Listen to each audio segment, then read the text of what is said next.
50,000 বছর মানুষেরা হাসরের ময়দানে দাঁড়িয়ে থাকবে। 50,000 বছর বিচারের দিনটা লম্বা হবে 50 আলফা সানা মিম্মা তাউদ্দুন। এই পৃথিবীতে তোমাদের গণনা মতে 50,000 বছর যত বড় লম্বা, কিয়ামতের বিচারের দিনটা হবে অত বড় লম্বা। মানুষেরা হয়রান হয়ে যাবে। মানুষের মাথার চান্দি, গুনাহগারের মাথার চান্দি ফেটে গিয়া মগজ গুলি গলে গলে পড়তে লাগবে। জিহ্বাটা ঝুলে কুকুরের মতো নাভিস্থল পর্যন্ত পড়ে যাবে। সারা ময়দানে পানি পানি বলে চিৎকার হতে থাকবে। মানুষেরা বিভীষিকাময় দৃশ্য দেখে হয়রান হয়ে যাবে। ভয়ের চোটে কলিজা গলার কাছে চলে আসবে। কোনো উপায় নাই। মানুষেরা হয়রান হয়ে গিয়ে হযরত আদম আলাইহিস সালামের কাছে যাবেন। আল্লাহর কাছে একটু সুপারিশ করেন, আমাদের বিচার হয়ে যাক। হযরত আদম বলবেন, আমার দ্বারা সম্ভব নয়। আমি নিজে আল্লাহর এক হুকুমকে ভঙ্গ করেছিলাম। জানি না আল্লাহ রাব্বুল আলামিন আমার সাথে আজকে কি ব্যবহার করেন। মিয়া সাহেব মাথা খাটা, বুদ্ধি খাটা, চিন্তা করেন আকল দিয়ে, বিবেক দিয়ে।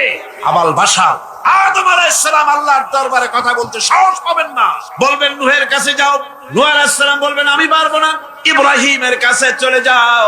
ইব্রাহিম আলাইহিস সালাম বলবেন আমিও পারবো না। সকলে এক এক অজুহাত দিবেন।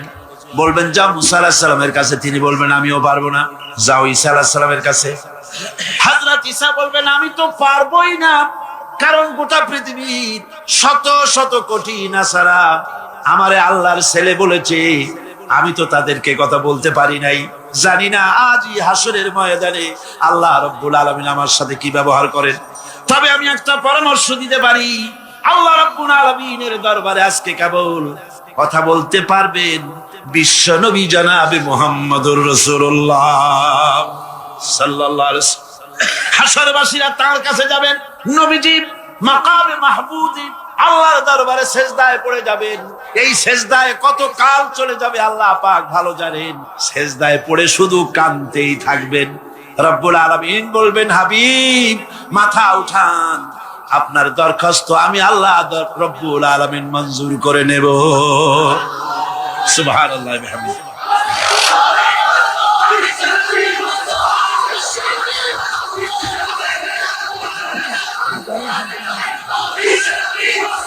আমার ভাইয়েরা, ওই আল্লাহ রাব্বুল আলামিন বলেন কিয়ামতের দিন, কিয়ামতের দিন, কিয়ামতের দিন আমার সামনে আমার বিনা অনুমতিতে কেউ কথাও বলতে পারবে না। ইয়ালামু মা বাইনা আইদিহিম ওয়া মা খালফাহুম। মানুষের অগ্র পশ্চাৎ কেউ জানে না। মানুষের আগের পাশের সবকিছু খবর আমি আল্লাহ রাব্বুল আলামিনের কাছে আছে, সব আমি জানি। ولا يحيطون بشيء من علمه إلا بما شاء। আর আল্লাহর জ্ঞাত বিষয় সমূহের ভিতরে কোন জিনিসই লোকদের জ্ঞানের আওতায় আসতে পারবে না। অবশ্য আল্লাহ যদি কিছু নিজের জ্ঞান থেকে কাউকে জানাতে চান সেটা স্বতন্ত্র কথা। ওয়াসিআ কুরসিয়ুহুস সামাওয়াতি ওয়াল আরদ। তার সাম্রাজ্য সমগ্র আকাশ জমিন, আকাশ মন্ডল জমিন নিয়ে বিশাল সাম্রাজ্যের একচ্ছত্র অধিপতি। কেউ তার মোকাবেলায় নাই, কেউ তার সমকক্ষ নাই। চিল্লায়ে কোন সুবহানাল্লাহ। ওয়ালা ইয়াউদুহু হিফযুহুমা ওয়া হুয়াল আলিয়্যুল আযীম। এসব কিছু রক্ষণাবেক্ষণ করতে গিয়ে আল্লাহ পাককে কখনো দুর্বল করে দেয় না, অক্ষম করে দেয় না। আল্লাহ ক্লান্ত হন না, তিনি সর্বজয়ী, সর্বজ্ঞ। সুবহানাল্লাহি বিহামদিহি। জোরে কান সুবহানাল্লাহি বিহামদিহি। এবার আল্লাহ রাব্বুল আলামিন চোখে দেখা জিনিসগুলি বলতেছেন, বান্দা আমার তাওহীদ দেখতে চাও? চোখে দেখা জিনিসগুলির ভিতরে তাকিয়ে দেখো, আমার তাওহীদ বিরাজ করছে। আল্লাহ পাক বলেন من خلق السماوات والأرض وأنزل لكم من السماء ماء। কে আছে এমন? তিনি কে যিনি আসমান থেকে পানি বর্ষণ করেন, তিনি যিনি সৃষ্টি করেন এবং তোমাদের খাবারের জন্য, জমিনের ফসলের জন্য আকাশ থেকে বৃষ্টি বর্ষণ করেন। কে? তিনি কে? আল্লাহ ছাড়া। এবং ওই বৃষ্টির পানি দিয়ে জমিন থেকে ফসল উদ্গত করে দেন। তোমরা কি নিজেরা এই ফসল উদ্গত করতে পারো? তোমরা নিজেরা তো পারো না। আমি আল্লাহ রাব্বুল আলামিন আকাশের পানি দিয়া, বৃষ্টি দিয়া জমিনের ফসলগুলি উদ্গত করে দিয়ে তোমাদের খাবারের বন্দোবস্ত করি।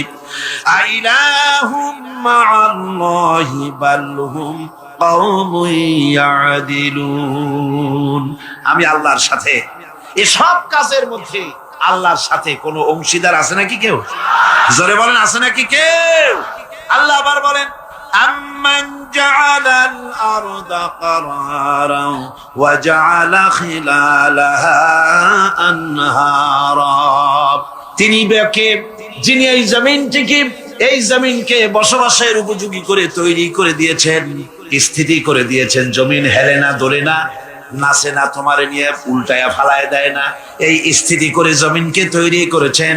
আর জমিনের উপরে নদ নদী প্রবাহিত করে দিয়েছেন তিনি বাকে। তিনি তো একমাত্র আল্লাহ রাব্বুল আলামিন। পাহাড়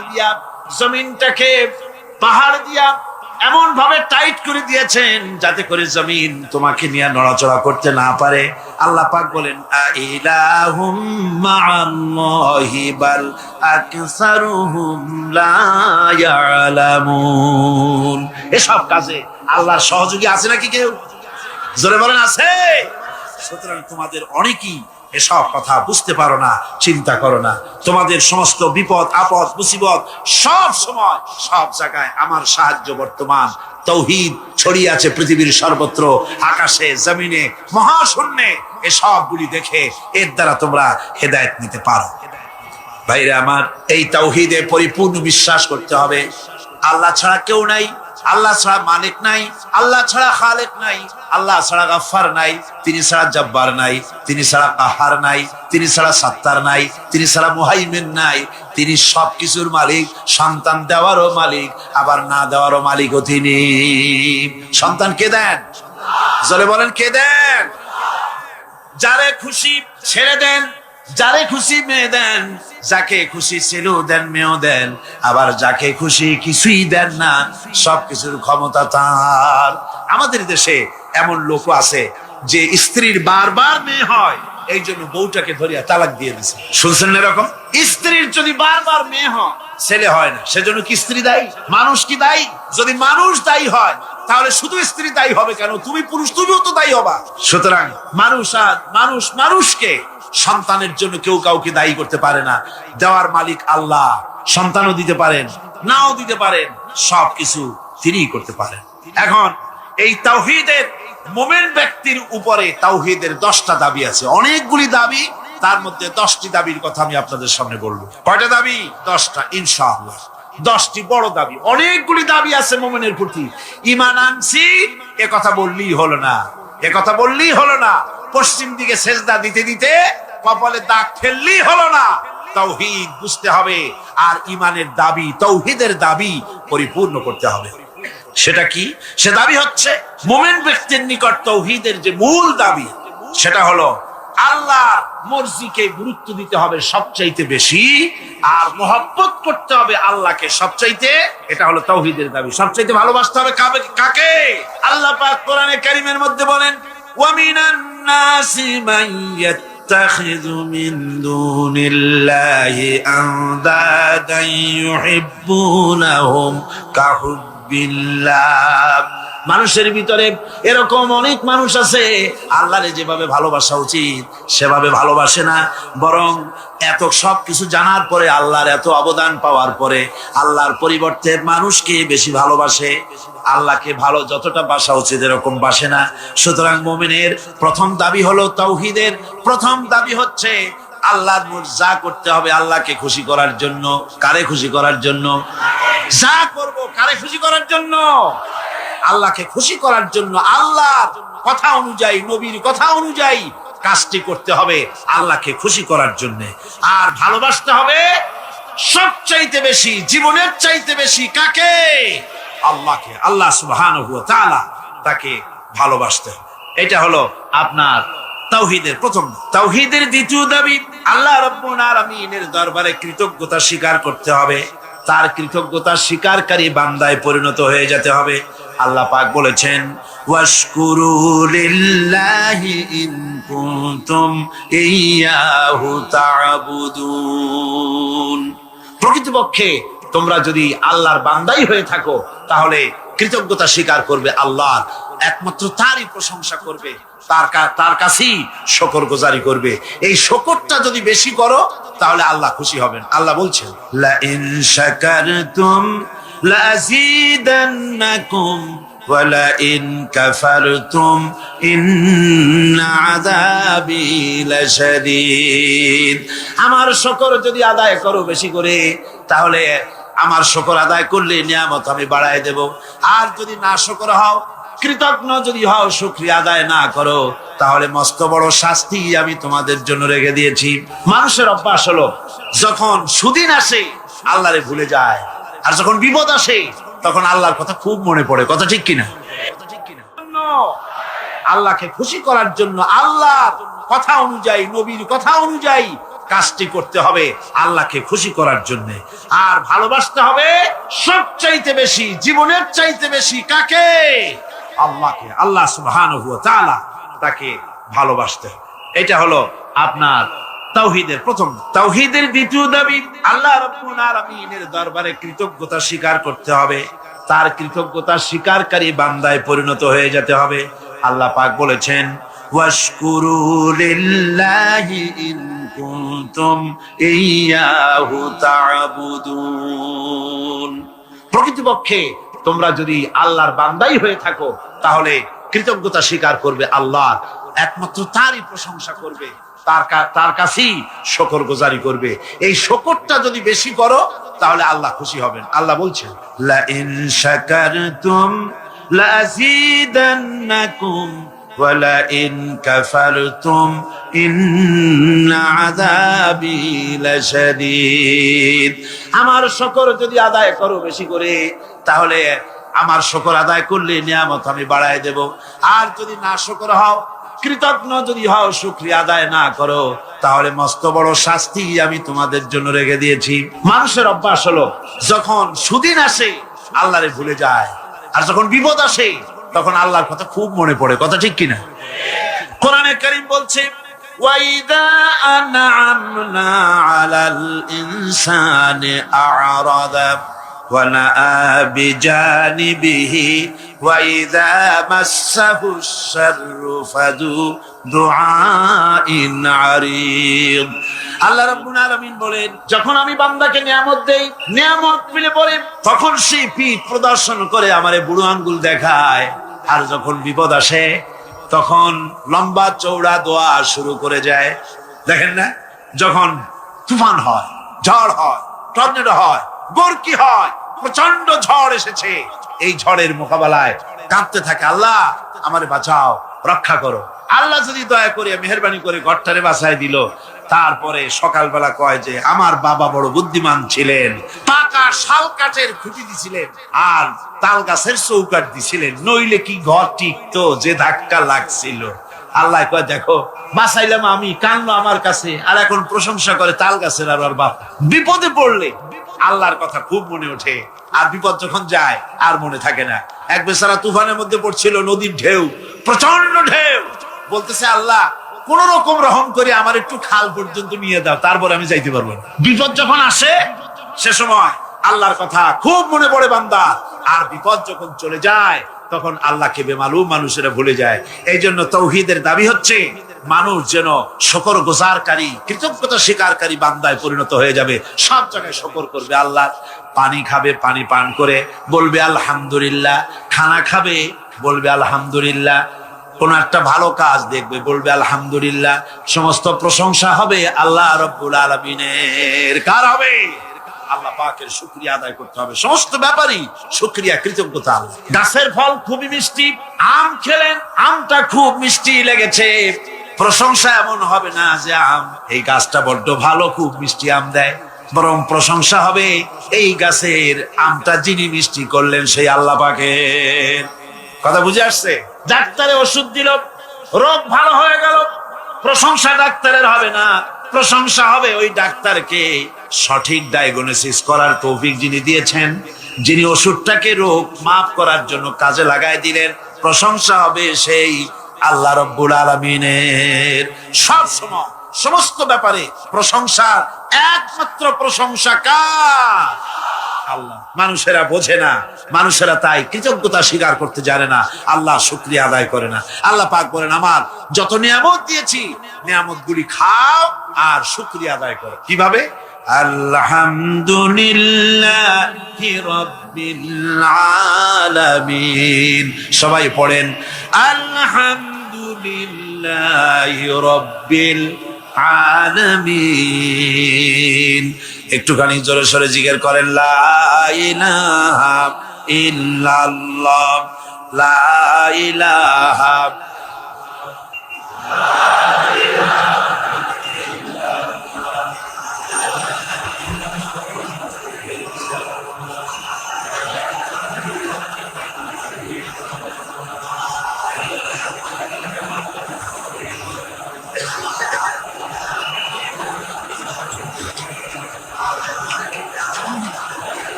লা ইলাহা ইল্লাল্লাহু মুহাম্মাদুর রাসূলুল্লাহ।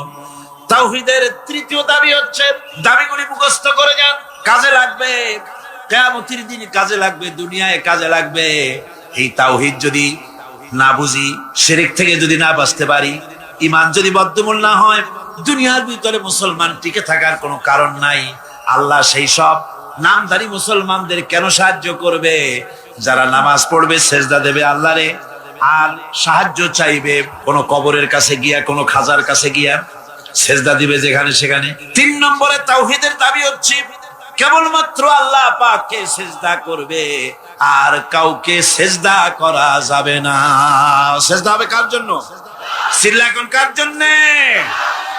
আল্লাহ রাব্বুল আলামিন বলে দিয়েছেন, চন্দ্রকে সেজদা দিও না, সূর্যকে সেজদা দিও না, কাউকে সেজদা দিবা না।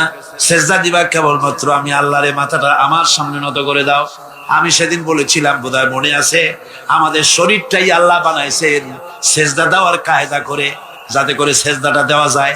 দেখেন, হাতটার কোনায় এই কেনুর ভিতরে যদি জোড়া না হইতো, তাহলে সেজদার সময় হাতটা ভাঁজ হইতো না, ঠিক কিনা? বোঝেন কথা? কেনুতে যদি কবজা না হতো, এটা কি হাত হইতো না লাঠি? লাঠি হয়ে যেত। হাতের আঙ্গুলগুলোর ভিতরে যদি কবজা না হতো, হাতটা একটা কাটা চামচে পরিণত হয়ে যেত, ঠিক কিনা? কোমরে যদি কবজা না থাকতো, আপনি একেবারে বাঁশের মতো খাড়া হয়ে থাকতেন। হাঁটুতে যদি কবজা না থাকতো, রুকু দিতে পারতেন না, সেজদা দিতে পারতেন না। প্রমাণ হয়, মানুষকে যেভাবে আল্লাহ বানাইছেন তাতে বোঝাই যায় উদ্দেশ্যই হলো মানুষ যেন আল্লাহরে সেজদা করে। হাত দিয়া, নাক দিয়া, কপাল দিয়া, হাঁটু দিয়ে এভাবে করে সেজদা মানুষ ছাড়া আর কেউ দিতে। এই সেজদা অনেক মানুষ আছে পীরের সেজদা দেয়, মাজারে গিয়া সেজদা দেয়। জোরে বলেন নাউজুবিল্লাহ। হারাম, কাফের হয়ে যাবে। কি হয়ে যাবে? কাফের হয়ে যাবে। সেজদা দেওয়া যাবে না। মাজারে চাদর থাকে, চাদরের মধ্যে মাথাটা ঢুকায় দেয় খাদেমেরা, তারপরে মাথাটা নিয়ে ওর উপরে গসতে থাকে। হায় রে কপাল, নাউজুবিল্লাহি মিন যালিক। আর মাজারের তো অভাব নাই। হায় রে মাজার, ওরে মাজার।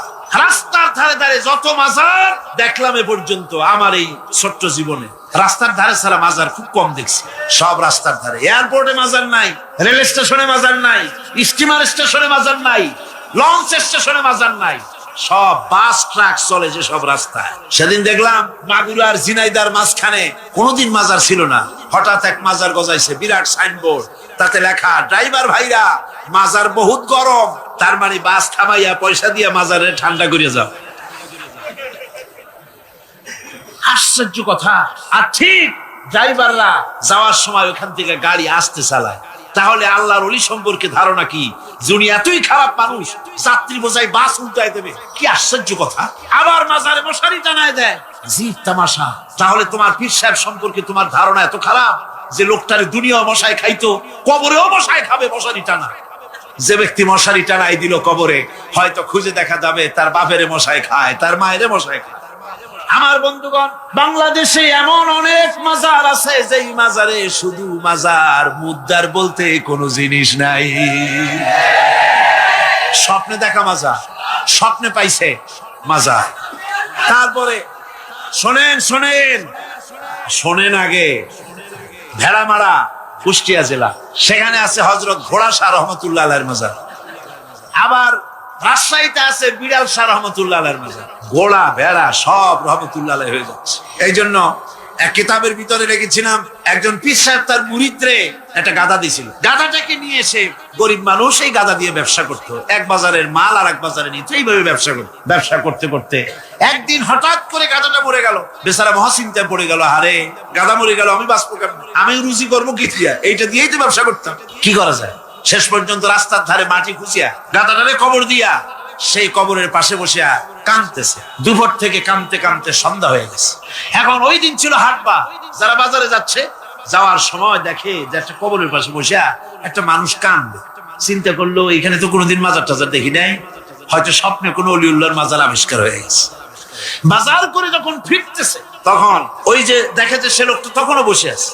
তখন কেউ দুইটা বাগুন, কেউ 4টা পান, কেউ 2টা সুয়ারি, কেউ একটা মাছ, কেউ 2টা টাকা, কেউ 200 চাউল, এরকম দিয়েছে। সন্ধ্যার পরে লোকটা যখন চোখ খুলেছে, কত আর কান্দা যায়। এখন বাড়ি যাই, চোখ খুলে দেখে মাশাআল্লাহ কবরের চতুর্দিকে বেগুন, তরি তরকারি, মাছ, পান, সুপারি, চাউল, টাকা, পয়সা। পয়সা সুবহানাল্লাহ, হাতি বাঁচলেও লাখ টাকা, মরলেও লাখ টাকা শুনছিলাম, সে কথা যে গাধার ব্যাপারে খাটে তা তো জানতাম না। লোকটা তখন বুদ্ধি করে পরের দিন একটা শালু কাপড় কিনে, একটা লাল শালু কাপড় কবরের উপরে বিছাই দিল। এরপরে কয়েকখান ইট টিট জোগাড় করে ওর পাশে ধ্যানে বসলো। আসতে লাগলো টাকা, পড়তে লাগলো টাকা, বাস টাকা পয়সা আসতে থাকলো। এরপরে মহাপবিত্র ওরস শরীফের ডাক দিয়ে লোকেরা চিন্তা করলো, জিজ্ঞেস করলো, হুজুর এটা কি, কোন হুজুরের মাজার, তা তো জানলাম না। যে পাথরে খোদাই করতে দিছি না, রাত্রি লেগে যাবে। পরের দিন লোকেরা এসে দেখে মাজারের সামনে বিরাট সাইনবোর্ড লেগে গেছে, হযরত গেদা শাহ রহমতুল্লাহ আলাইহির মাজার। এই মুরিদের পীর যিনি, তার কাছে খবর গেল, হুজুর আপনার বাড়িতে যে কবর, এই মাজারে আর কি টাকা হয়, আর আপনার ওরসে আর কি লোক হয়, যাইয়ে দেখেন আপনার মুরিদের কেরামতি, মাজারে টাকার অভাব নাই, আর সে কি আলিশান মাজার, কত টাকা, কি বিরাট ওরস। বিশ্বাস চিন্তা করলো, আমার মুরিদি আবার কবর পাইলো কই। মুরিদের বাড়িতে ডাকাইছে, ডাকায় বললো, বেটা সত্যি করে বল আসল ব্যাপারটা কি। ভাই হুজুর আপনি গরিবের মা বাপ, আপনার কাছে মুরিদ হইছি, সত্য কথা আপনারা না কই যাবো কই। আপনি যে গাধাটা দিছিলেন, ওই গাধাটা মরে যাওয়ার পর তারপরে কি করি, ওটারে কবর দিলাম, আর তার থেকে হইতে হইতে গাদা শাহ রহমতুল্লাহ আলাইহির মাজার বানাই দিলাম। পীরে কয়, ও আমি আরো না মনে করছিলাম, না জানি তুমি কোন সত্যি কোন পীরের মাজার পাইছো নাকি। অসুবিধা হয় নাই, তোমার যে গাধাটা দিছিলাম আমার বাড়িতে কবর, ওই গাধার মায়ের কবর আমার বাড়িতে। ভাইরা মা, এভাবে করে মাজারকে কেন্দ্র করে সারা বাংলাদেশে কোটি কোটি টাকার ধর্মের নামের ব্যবসা হচ্ছে, লুট হচ্ছে, তারাজ হচ্ছে।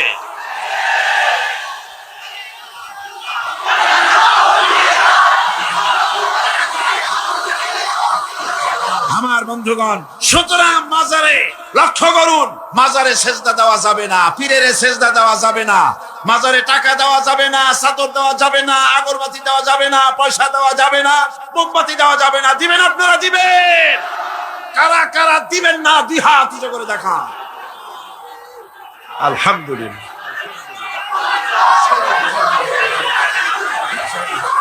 হাত নামান, হাত নামান। আমি আপনাদের হাত উঁচু করতে বলছি, মাথা উঁচু করতে বলি নাই। বসেন, বসুন, বসুন। আল্লাহ পাক গায়রুল্লাহকে সেজদা করা আর গায়রুল্লাহর নামে মানত করা থেকে, শিরক থেকে এই জাতিকে আল্লাহ হেফাজত করুন। জোরে কোন আমিন। মাজারে মানত করে না, মুসলমানেরা মানত করে না, জোরে কোন করে কিনা? অবশ্য চিটাগংয়ের মানুষেরা করে না, করে গায়রুল্লাহর নামে। আল্লাহ ছাড়া, ভালো করে শুনুন, আল্লাহ ছাড়া কারো নামে মানত করা জায়েজ নাই। হারাম, হারাম, হারাম। মানত হবে কার নামে? চিল্লায় বলেন, কার নামে? সুতরাং আর মানত নয়, আর চাদর নয়, আগরবাতি নাই, এ সমস্ত ব্যবসা দুই হাতে বন্ধ করে দিতে হবে। তাওহীদের চতুর্থ দাবি হচ্ছে নামাজ আদায় কর। তাওহীদের চতুর্থ দাবি কি? নামাজ আদায় কর। সেজদা দিবা, কারে দিবা? আল্লাহ রাব্বুল আলামিন কোরআনে কারীমের ভিতরে হযরত মুসা আলাইহিস সালামের কাছে প্রথম যে ওহী নাজিল করলেন তার মধ্যে বলে দিলেন, ইন্নানি আনাল্লাহ লা ইলাহা ইল্লা আনা ফা'বুদনি ওয়া আকিমিস সালাতা লিযিকরি। নিশ্চয়ই আমি আল্লাহ, লা ইলাহা ইল্লা আনা, আমি ছাড়া কেউ নাই। ফা'বুদনি, আমার গোলামি কর, আমার দাসত্ব কর, আমার আনুগত্য কর, আর আমার শরণার্থে নামাজ আদায় করো। নামাজ আদায়, এই নামাজ আদায় করতে হবে। বহু মুসলমান আছে ভাইরা, অনেক মুসলমান আছে কয় হুজুর এমনি আমি মানুষটা খারাপ না, সত্য কথা বলি, গরিবরে সাহায্য করি, এমনি আমি মানুষটা ভালো, এই মাঝে মধ্যে একটু নামাজ পড়ি না, তাতে কি আমার ঈমান নষ্ট হয়েছে নাকি? আমি বলি ভাই ঈমানই তো নাই, নষ্ট হবে কি? ঈমান তো থাকা লাগবে। লা দীনা লিমান লা সালাতা লাহু, যার কাছে নামাজ নাই তার কাছে দ্বীন নাই, ঈমান নাই, কিচ্ছু। যে ব্যক্তি নামাজ পড়ে না, মুসলমান বলে দাবি করার কোনো হক নাই, তার অধিকার নাই। যে ব্যক্তি নামাজ পড়ে, তাওহীদের চতুর্থ নম্বরের দাবি নামাজ আদায় করতে হবে। বিশ্বাস করুন, যদি যে ইমানের ব্যাখ্যা গত 3 দিন আর আজও করা হচ্ছে, কালও করা হবে, এই ইমানের ভিত্তিতে যদি জীবন গড়া না হয়, বসনিয়া চেচনিয়া একটা হবে না। এই মুসলমানের আল্লাহর কোনো দরকার নাই। যারা শিরক আর বিদআতের মধ্যে মুবতালা হয়েছে, যারা নামাজ পড়ে না, রোজা রাখে না, এমন মুসলমানের আল্লাহর কোনো দরকার আছে? চিল্লায় কোন দরকার আছে? সুতরাং চতুর্থ নম্বরের দাবি হলো নামাজকে সঠিকভাবে আদায় করতে। আল্লাহর নবী বলেছেন, যে ব্যক্তি নামাজ পড়ে না সে ব্যক্তির সঙ্গে আল্লাহ এবং রাসূলের সব সম্পর্ক ছিন্ন হয়ে যায়। সমস্ত সম্পর্ক ছিন্ন হয়ে যায়, কোনো সম্পর্ক থাকে না। ইচ্ছে করে যে ব্যক্তি নামাজ ছেড়ে দিল সে ব্যক্তি কুফরি করলো। আমার ভাইরা, নামাজ 5 ওয়াক্ত সঠিকভাবে আদায় করা লাগবে। আর সেই নামাজ আন্দাজে পড়লে হবে না, নামাজ পড়তে হবে রাসূল যেমন নামাজ পড়েছিলেন। জোরে কোন সুবহানাল্লাহ। রাসূলুল্লাহ বলেছেন, সাল্লু কামা রাআইতুমুনি উসাল্লি, নামাজ পড়ো সেইভাবে যেভাবে আমাকে নামাজ পড়তে দেখছো। সুবহানাল্লাহ বিহামদিহি। হুজুরের মতো নামাজ পড়তে হবে। নামাজে দাঁড়ায়া আরে কপাল, মসজিদে ঢুকতে যত দেরি, বেরোতে দেরি নেই, বাইরেতে পারলেই যেন বাসে। তারপরে ইমাম যদি আত্তাহিয়াত পড়তে একটু দেরি করে বসে, পিছন থেকে সমানে সিগন্যাল আসতে থাকে। লক্ষ্য করছেন আপনারা? এর নাম ফাইজলামি। এটার নাম কি? এই ফাইজলামি করার অধিকার নাই তোমার। ইমামকে তুমি ডিকটেট করতে পারো না। ইমামকে হুঁশিয়ার করার জন্য যদি কাশি দিয়ে থাকো, তোমার নামাজ ফাসেদ হয়ে যায়। নামাজের ভিতরে কাশি দিয়ে ইমামরে শুনায় দেয় যেন, ইমাম সাহেব আমার মামলা তো ডিসমিস হয়েছে কখন, আপনার খবর কি, কোন মোকামে আছেন এখন? নামাজ সোজা হয়ে দাঁড়াতে হবে। তাদিল আরকান ঠিক রাখতে হবে। তাদিল শব্দের অর্থ হলো বরাবর করা। রুকুর ভিতরে থাকবেন যতক্ষণ, দাঁড়িয়ে থাকবেন তত, অন্তত 1 তাসবিহ পরিমাণ তো বটেই, সেই পরিমাণ সোজা হয়ে দাঁড়ানো হয় না, ওয়াজিব তরফ হয়ে যায়। আমার বন্ধুগণ, নামাজ যদি না হলো, যার নামাজ আছে তার সব আছে, যার নামাজ নাই তার ফাউন্ডেশন নাই, ঈমানও নাই। রুকুর ভিতরে যতক্ষণ থাকবেন, রুকুর থেকে দাঁড়িয়ে রব্বানা লাকাল হামদ হামদান কাসীরান তাইয়িবান মুবারাকান ফি, একজন সাহাবী এই দোয়া পড়েছিলেন। হুজুর বললেন, ও সাহাবী, তুমি যখন এই দোয়া পড়তেছিলে, তুমি জানো না আমি নবী, আমি দেখি, তোমরা দেখতে পাও না, আমি দেখতেছিলাম ফেরেশতারা তুমি এই যে দোয়াটা পড়তেছিলে রুকু থেকে দাঁড়াইয়া, তোমার আমল নামায় নেকি কে কত বেশি লিখবে তা নিয়ে ফেরেশতারা প্রতিযোগিতা করতেছিল। 2 সেজদার ভিতরে 1 সেজদা দিয়েছেন, সুবহানা রাব্বিয়াল আ'লা। বলেন তো, সুবহানা রাব্বিয়াল আ'লা, সুবহানা রাব্বিয়াল আ'লা, সুবহানা রাব্বিয়াল আ'লা। সময় লাগে না? লক্ষ্য করে দেখেন যে মুরগিতেও এত তাড়াতাড়ি দানা খাইতে পারে না, যত তাড়াতাড়ি সেজদা দিয়ে উঠে যায়। একটা সেজদায় যত সময় লাগলো, 2 সেজদার মাঝখানে ততখানি সময় দিবেন। আল্লাহুম্মা গফিরলি ওয়ারহামনি ওয়াফিনি ওয়াহদিনি ওয়ারজুকনি। হুজুর এই দোয়াগুলি করতেন, আরে কি সুন্দর দোয়া। আল্লাহ আমারে মাফ করে দাও, আমারে সুস্থ করো, আমার উপরে রহম করো, আমাকে তুমি রিজিক দান করো। সুবহানাল্লাহ। আবার নামাজের মধ্যে দোয়া কবুল হয় বেশি। সাহাবী জিজ্ঞেস করেছেন, ইয়া রাসূলুল্লাহ, বান্দা কখন আল্লাহর বেশি নিকটে হয়ে যায়? নবী বলেছেন, বান্দা যখন সিজদা দেয় আল্লাহর বান্দার ভিতরে কোনো হিজাব আর থাকে না। রাসূলুল্লাহ বলেছেন, সিজদা যখন দিবে নামাজের মধ্যে তখন মনে করবে যেন আল্লাহ রাব্বুল আলামিনের কদম মোবারকের উপরে কপালটা রেখে দিছো। এরকম নামাজ পড়ে সালাম ফিরালে পরে ইমামের সাথে সাথে নয়, ইমামের সালাম হয়ে যাবে তারপরে সালাম ফিরান। এরপরে ইমামের সালাম ফিরানো হয়ে গেল, তারপরে পড়েন আল্লাহু আকবার। কি বলবেন? এরপরে 3 বার পড়বেন আস্তাগফিরুল্লাহ, আস্তাগফিরুল্লাহ, আস্তাগফিরুল্লাহ। দোয়াগুলি সঠিকভাবে পড়তে হবে। তাওহীদের 4র্থ নম্বরের দাবি হলো নামাজকে সঠিকভাবে আদায় করতে হবে। আমার ভাইরা, নামাজ ছেড়ে দিলে হবে না। আজকের এই মাহফিলের ভিতরে যত তরুণ এসেছেন, যুবক এসেছেন, শিক্ষক এসেছেন, মা বোনেরা এসেছেন, পেশাজীবী ডাক্তার এসেছেন, কৃষিজীবী এসেছেন, সব মানুষের কাছে আমি যদি একটা দাবি করি, আপনারা আমার এই দাবিটা মানবেন কিনা? মানবেন?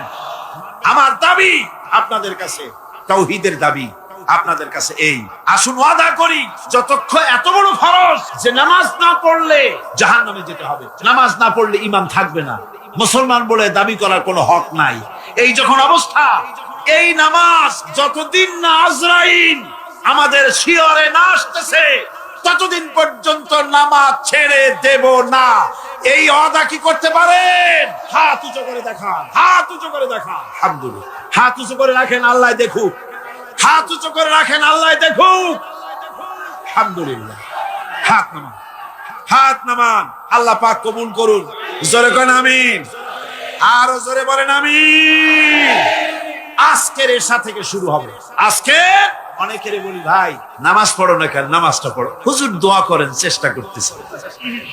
তুমি হুজুর গো কি পাগল পাইছো নাকি? তুমি নামাজ পড়বা তাতে দোয়া লাগবে কেন? তুমি তো একথা কখনো বলো না, হুজুর দুপুরে ভাত খাবো, একটু দোয়া করুন যেন খাইতে পারি। রান্না করবা, প্লেট আছে বাড়ি, চাউল আছে, রান্না করো, প্লেটে নিয়ে জমের খাওয়া খাও। তুমি নামাজ পড়বা, কুয়ায় পানি আছে, টিউবওয়েলে পানি আছে, মসজিদ আছে, যাই নামাজ পড়ো। দোয়ার দরকারটা কি? ইচ্ছার দরকার, চেষ্টার দরকার।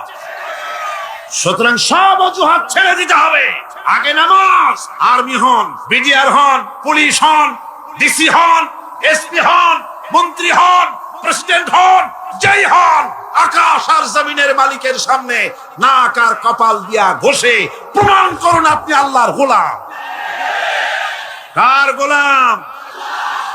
আর নামাজের চাইতে, নামাজ থামো, স্লোগান লাগবে না, নামাজের চাইতে গোলামির উৎকৃষ্ট নমুনা আর কিচ্ছু নাই। কথা বুঝছেন? গোলামি করার জন্য নামাজের চাইতে উৎকৃষ্ট নমুনা আর কিচ্ছু নাই। যখন কানে হাত দিয়া, কানের কাছে হাত দিয়ে হাতটা বাঁধলেন, এই তো আসামি হয়ে গেলেন, গোলাম হয়ে গেলেন। কার গোলাম? অবশ্যই পৃথিবীর কোন প্রেসিডেন্টের গোলাম নই, কোন মন্ত্রীর গোলাম নই, কোন পীরের গোলাম নই, গোলাম আমি আল্লাহ। সে আল্লাহর দরবারে দাঁড়ায় গেলেন, মাথাটা নিচু করে রুকুতে গেলেন, গোলামির চরম নমুনা দেখায় দিলেন। সেজদায় যখন চলে গেলেন, কত বড় গোলামি দেখায় দিলেন। আল্লাহ নাকটারে কপালটারে ঘষতেছি, আমি তোমার গোলাম। ফজরের আজান হয়ে গেছে, ঘুমায় থেকো না, ওযু করো, আর এরপরে মসজিদে চলে যাও। ফজরের নামাজ যদি কেউ জামাতে পড়ে, হাদিস শরীফে এসেছে, সারা রাত ধরে নামাজ পড়লে যে সওয়াব হতো, ওই সওয়াব ফজরের জামাতে আল্লাহ দিয়া দিবে।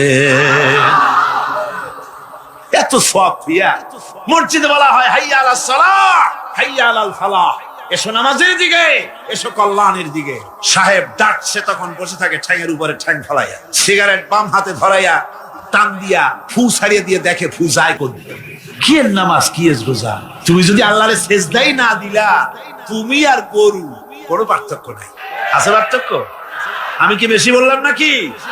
বেশি বলি নাই, বরং গরু তোমার থেকে ভালো। গরু আল্লাহর জিকির করে, আল্লাহর স্মরণ করে সবাই।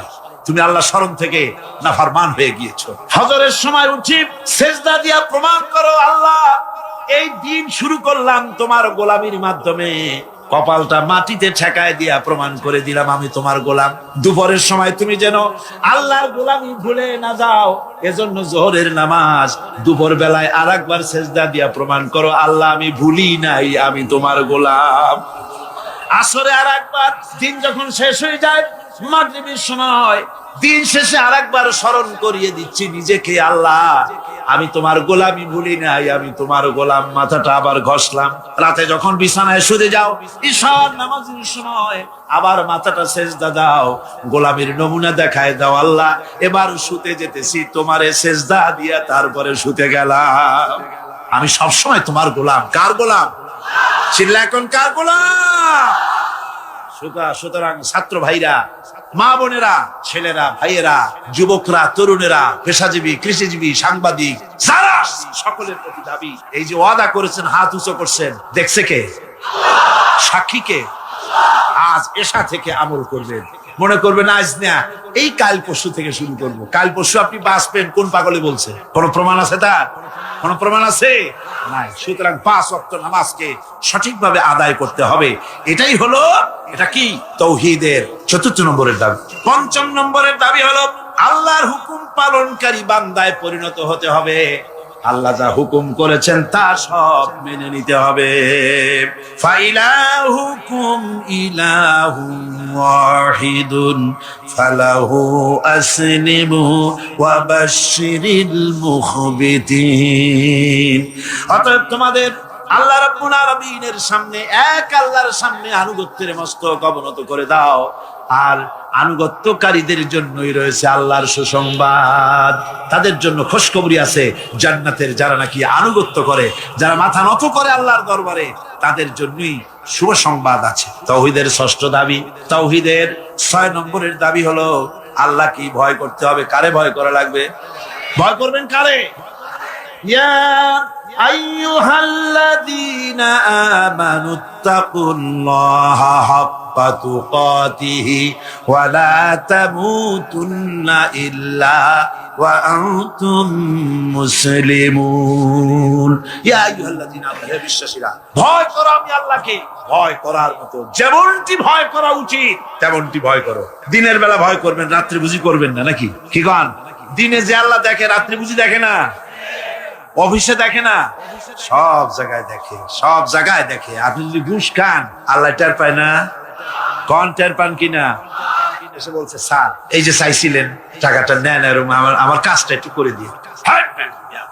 রোজার দিন ওই টাকা কি হাতে নেওয়া যায়?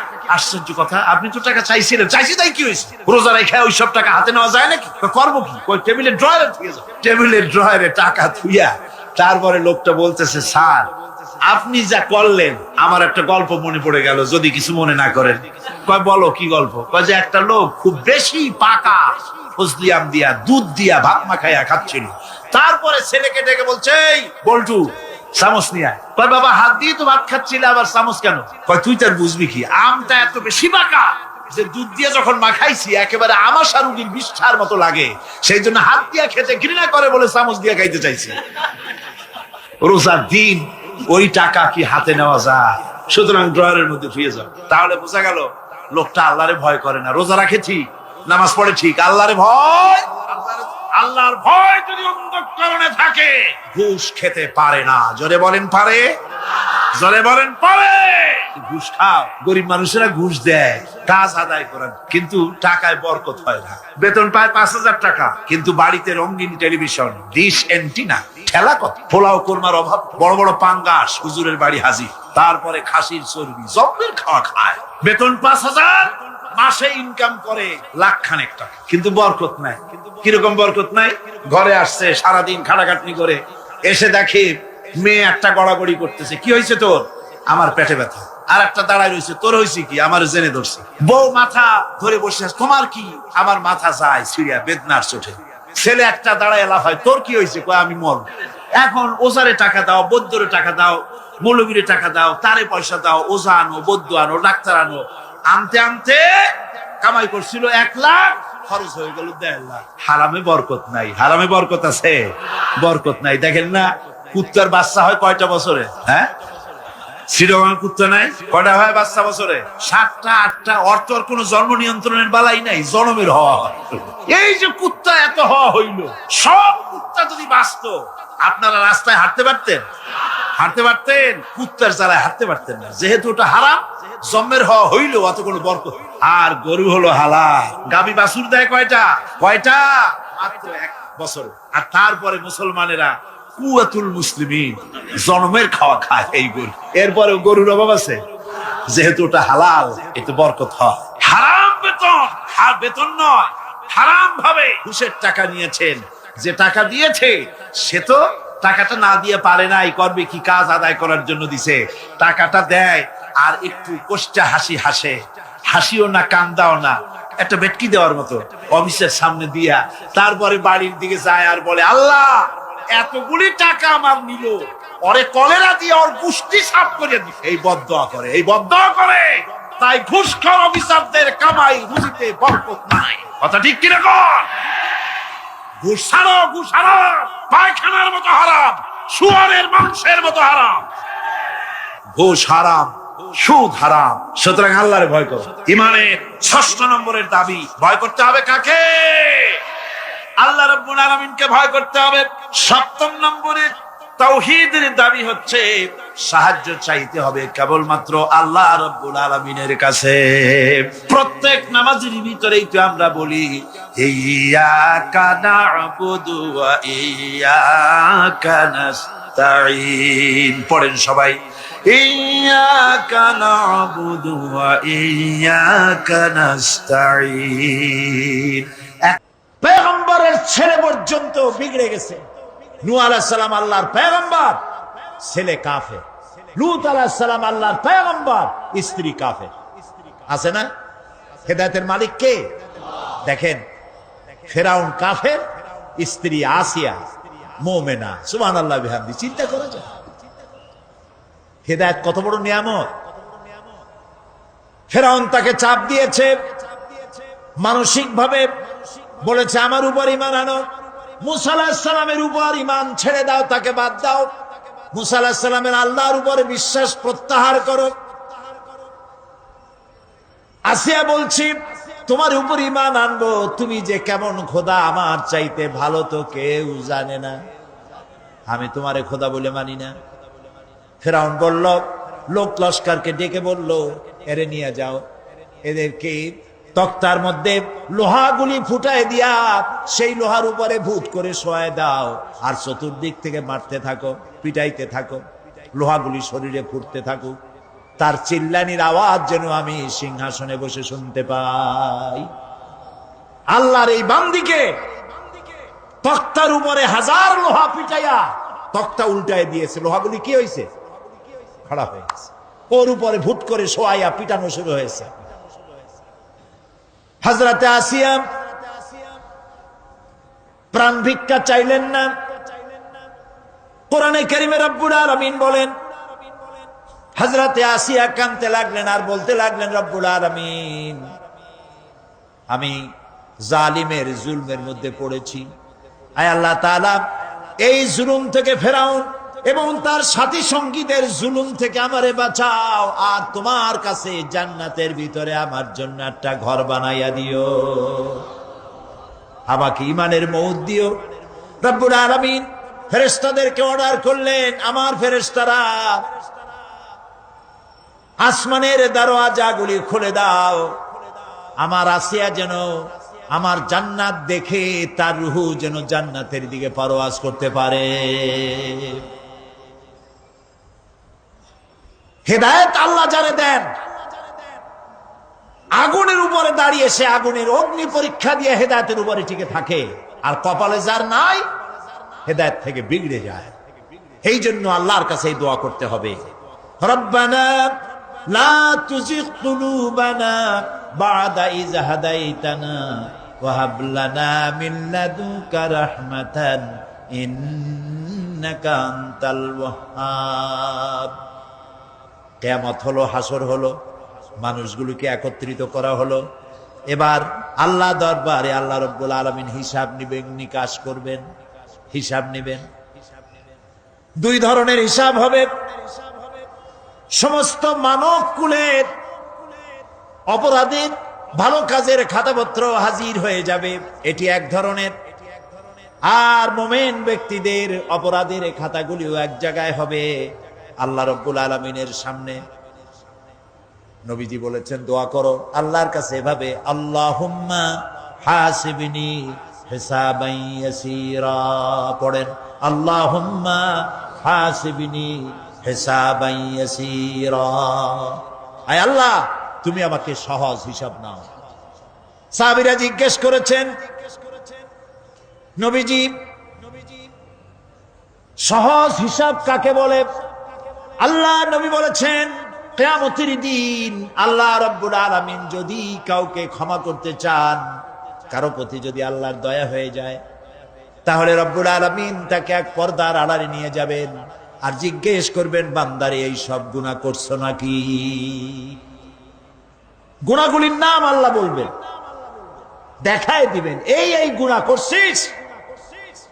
আল্লাহ আল্লাহ কে জিজ্ঞেস করবেন? কে জিজ্ঞেস করবেন? বান্দাকে। আল্লাহ আল্লাহ নিজে বান্দাকে জিজ্ঞেস করবেন। পড়েন আল্লাহুম্মা হাসিবনি হিসাবান ইয়াসীরা। মানুষের যে সাধারণ হিসাব হবে সে সম্পর্কে আল্লাহ পাক বলেন ইয়াউমাইযিন তু'রাদুনা লা তাখফা মিনকুম খাফিয়া। সেদিন তোমাদের হিসাব নিকাশ পেশ করা হবে এবং তোমাদের কোনো বিষয় গোপন রাখা হবে না, কিচ্ছু গোপন থাকবে না, সব প্রকাশিত হয়ে যাবে। ইন্না লিল্লাহি ওয়া ইন্না ইলাইহি রাজিউন। আল্লাহ তাআলা বলেন ইয়াউমাইযিন ইয়াসদুরুন নাসু আশতাতান লিয়ুরাউ আ'মালাহুম ফামান ইয়া'মাল মিসকালা যাররাতিন খায়রান ইয়ারা ওয়া মান ইয়া'মাল মিসকালা যাররাতিন শাররান ইয়ারা। সেদিন মানুষকে বিভিন্ন দলে বিভক্ত করা হবে, সব এক জায়গায় থাকবে হাসরে মানুষ। তখন আসামি খুনি, এই যে বিরাট মাহফিল, বিশাল মাহফিল, এর মধ্যে চোর ডাকাত খুনি এই জাতীয় লোক থাকতে পারে না? পারে কিনা? তারা কিন্তু এখন নিরাপদ, যেহেতু পুলিশও দেখতেছে না আর র্যাবেও দেখতেছে না, খুব নিরাপদ। কিন্তু হঠাৎ করে যদি বলা হয় এই সমাবেশের ভিতরে সন্ত্রাসী কারা, তাদেরকে আমরা শনাক্ত করেছি, তারা আলাদা হয়ে যাও, তখন অবস্থাটা কেমন হবে? মৌতের শামিল হয়ে যাবে, ঠিক না? সমস্ত মানুষেরা হাসরের মাঠে একসাথে থাকবে, হঠাৎ করে হুকুম হবে, আওয়াজ হবে আমতাজুল ইয়াউমা আইয়ুহাল মুজরিমুন। অপরাধীর দলেরা আলাদা হয়ে যাও। নেককার থেকে তারা তখন আলাদা হয়ে যাবে, দলে দলে বিভক্ত হয়ে যাবে, বিভক্ত হবে এবং তাদের কৃতকর্ম তাদেরকে এই জন্য করা হবে যাতে করে তাদের কৃতকর্ম তাদেরকে দেখানো যায়। অতঃপর কেউ যদি সরিষা পরিমাণ ভালো কাজ করে পুরস্কৃত করা হবে, সরিষা পরিমাণ খারাপ কাজও যদি করে দেখানো হবে এবং সেজন্য তাকে তিরস্কার ভোগ করতে হবে, শাস্তি দিতে হবে। প্রিয় ভাই সব, সেই কঠিন হাসরের ময়দানে সমস্ত মানব গোষ্ঠীকে একত্রিত করা হবে। আমল নামা বলতে সেখানে বোঝানো হয় আমল নামা উপস্থিত করা হবে, যাতে মানুষের সকল ধরনের কর্মগুলিকে লিপিবদ্ধ করে রাখা হয়েছে। আল্লাহ তাআলা বলেন ওয়াবুদিয়াল কিতাবু ফাতারাল মুজরিমিনা মুশফিকিনা মিম্মা ফীহি ويقولون يا ويلتنا ما لهذا الكتاب। আর আমলনামা সামনে রাখা হবে, তাতে যা লেখা আছে তার কারণে আপনি অপরাধীদেরকে ভীত এবং সন্ত্রস্ত দেখতে পাবেন। আল্লাহ তাআলা বলছেন আমলনামা হাতে এসে যাবে এবং এই হাতে আমলনামা পাওয়ার পর তারা বলবে মালি হাদাল কিতাব লা ইউগাদিরু সগীরাতান ওয়ালা কাবীরাতান ইল্লা আহসাহা। এটা কি আশ্চর্য কিতাব! বড় বড় পাপ যা করেছি তাও লেখা হয়েছে, ছোট ছোট পাপ যা করেছি তাও লেখা হয়েছে। ওয়াজাদু মা আমিলু হাদিরান ওয়ালা ইয়াযলিমু রাব্বুকা আহাদা। যা যা তুমি আমল করেছিলে সমস্ত কৃতকর্ম কাগজে পত্রে লেখা আছে। তোমার রব কারো প্রতি জুলুম করবেন না। অমাল্লাহু বিযাল্লামিন লিল আবিদ। আল্লাহ তাআলা বান্দার উপরে কখনো জুলুম করেন না। এগুলি সব উপস্থিত হয়ে যাবে। বিশ্বাস করেন? এইখানে মাত্র কয়েকজন লোক কইল জি, এটা তো ঈমানের প্রশ্ন। এসব কথা যা বলা হলো বিশ্বাস করেন? আল্লাহ যেন এই বিশ্বাস আমাদের কলিজার মধ্যে গেড়ে দেন, বলেন আমিন। প্রিয় ভাই সব, আল্লাহ রাব্বুল আলামিন এই কোরআনে কারীমের ভিতরে সব কিছুকে ওপেন সিক্রেট করেছেন, কোনো গোপন কিছুই রাখেন নাই, সবগুলিকে খুলে খুলে বলে দিয়েছেন। আল্লাহ তাআলা বলেন ওয়া কুল্লা ইনসানিন আলজামনাহু তাইরাহু ফি উনুকি ওয়া নুখরিজু লাহু ইয়াওমাল কিয়ামাতি কিতাবান ইয়ালকাহু মানসুরা। ওয়া কুল্লা ইনসানিন আলজামনাহু তাইরাহু ফি উনুকি। আমি প্রত্যেক মানুষকে, মানুষের কর্মকে তার গ্রীবা লগ্ন করে দিয়েছি। এই যে গলা, গলা, এই গলার কাছে একটা ঘুটলির মতো, একটা সিম কার্ডের মতো এইখানে আমি রেখে দিয়েছি। কোথায়? কোন গলায়? কে বলতেছেন এ কথা? এই ঘুটলির ভিতরে তুমি যা করতেছো সব লিপিবদ্ধ হচ্ছে। সুবহানাল্লাহ বলেন। এখন বলতে পারেন অদৃশ্য এই ঘুটলি, এটা তো দেখি না, এটা কে বলতেছেন? আমি কিন্তু দেখতে পাচ্ছি না। আপনারা দেখেন নাকি? কেউ দেখেন না। হাত দিয়ে ধরে দেখেন, পান নাকি? ধরাও যায় না, দেখাও যায় না। আল্লাহ বলছেন আছে, তাহলে বিশ্বাস করতে হবে। এর ভিতরে সব রেকর্ড হয়ে যাচ্ছে। আপনি বলবেন এতটুকুন ঘুটলির মধ্যে, তাবিজের মধ্যে আমার সারা জীবনের সব কথার সব কাজ ঢোকে কেমনে? কেমনে লেখা?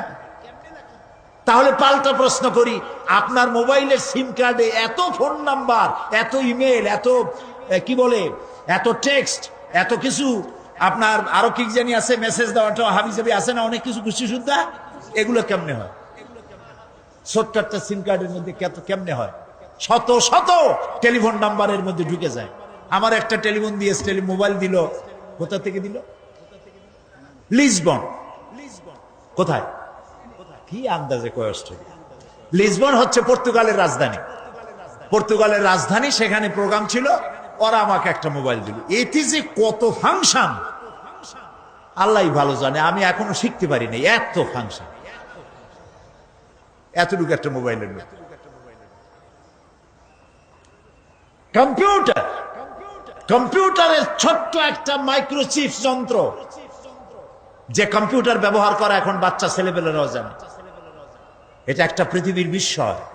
এই কম্পিউটার, আপনি যান ব্যাংকে, কম্পিউটারের ছোট্ট সেই মাইক্রোচিপসের মধ্যে সারা চট্টগ্রামের সমস্ত মানুষের টাকা লেনদেন, ট্রানজেকশন, এর যা কিছু আপনি করেছেন সব কিছুর হিসাব এখানে রয়েছে, আছে না?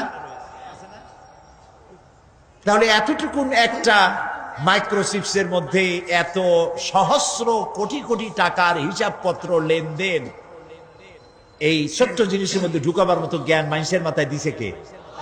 বলেন কে? সেই আল্লাহই তো গলায় ঝুলাই রাখছে। তাহলে এটা সম্ভব না?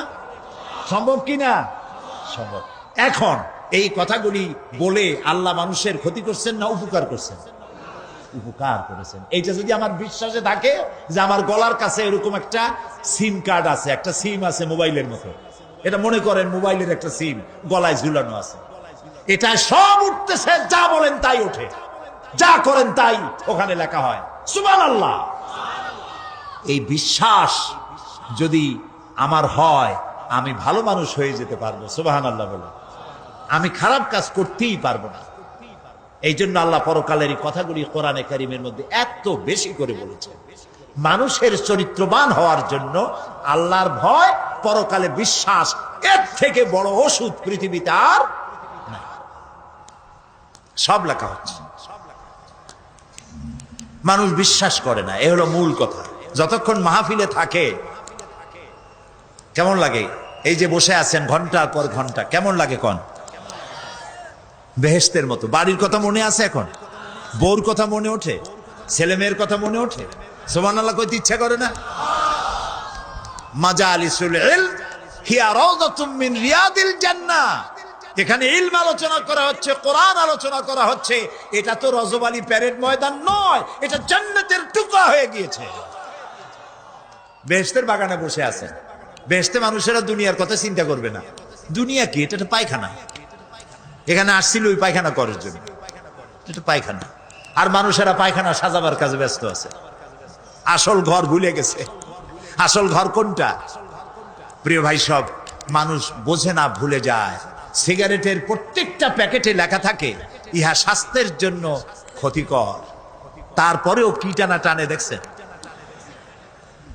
বিশ্বাস করেন না, গা সওয়া হয়ে গেছে।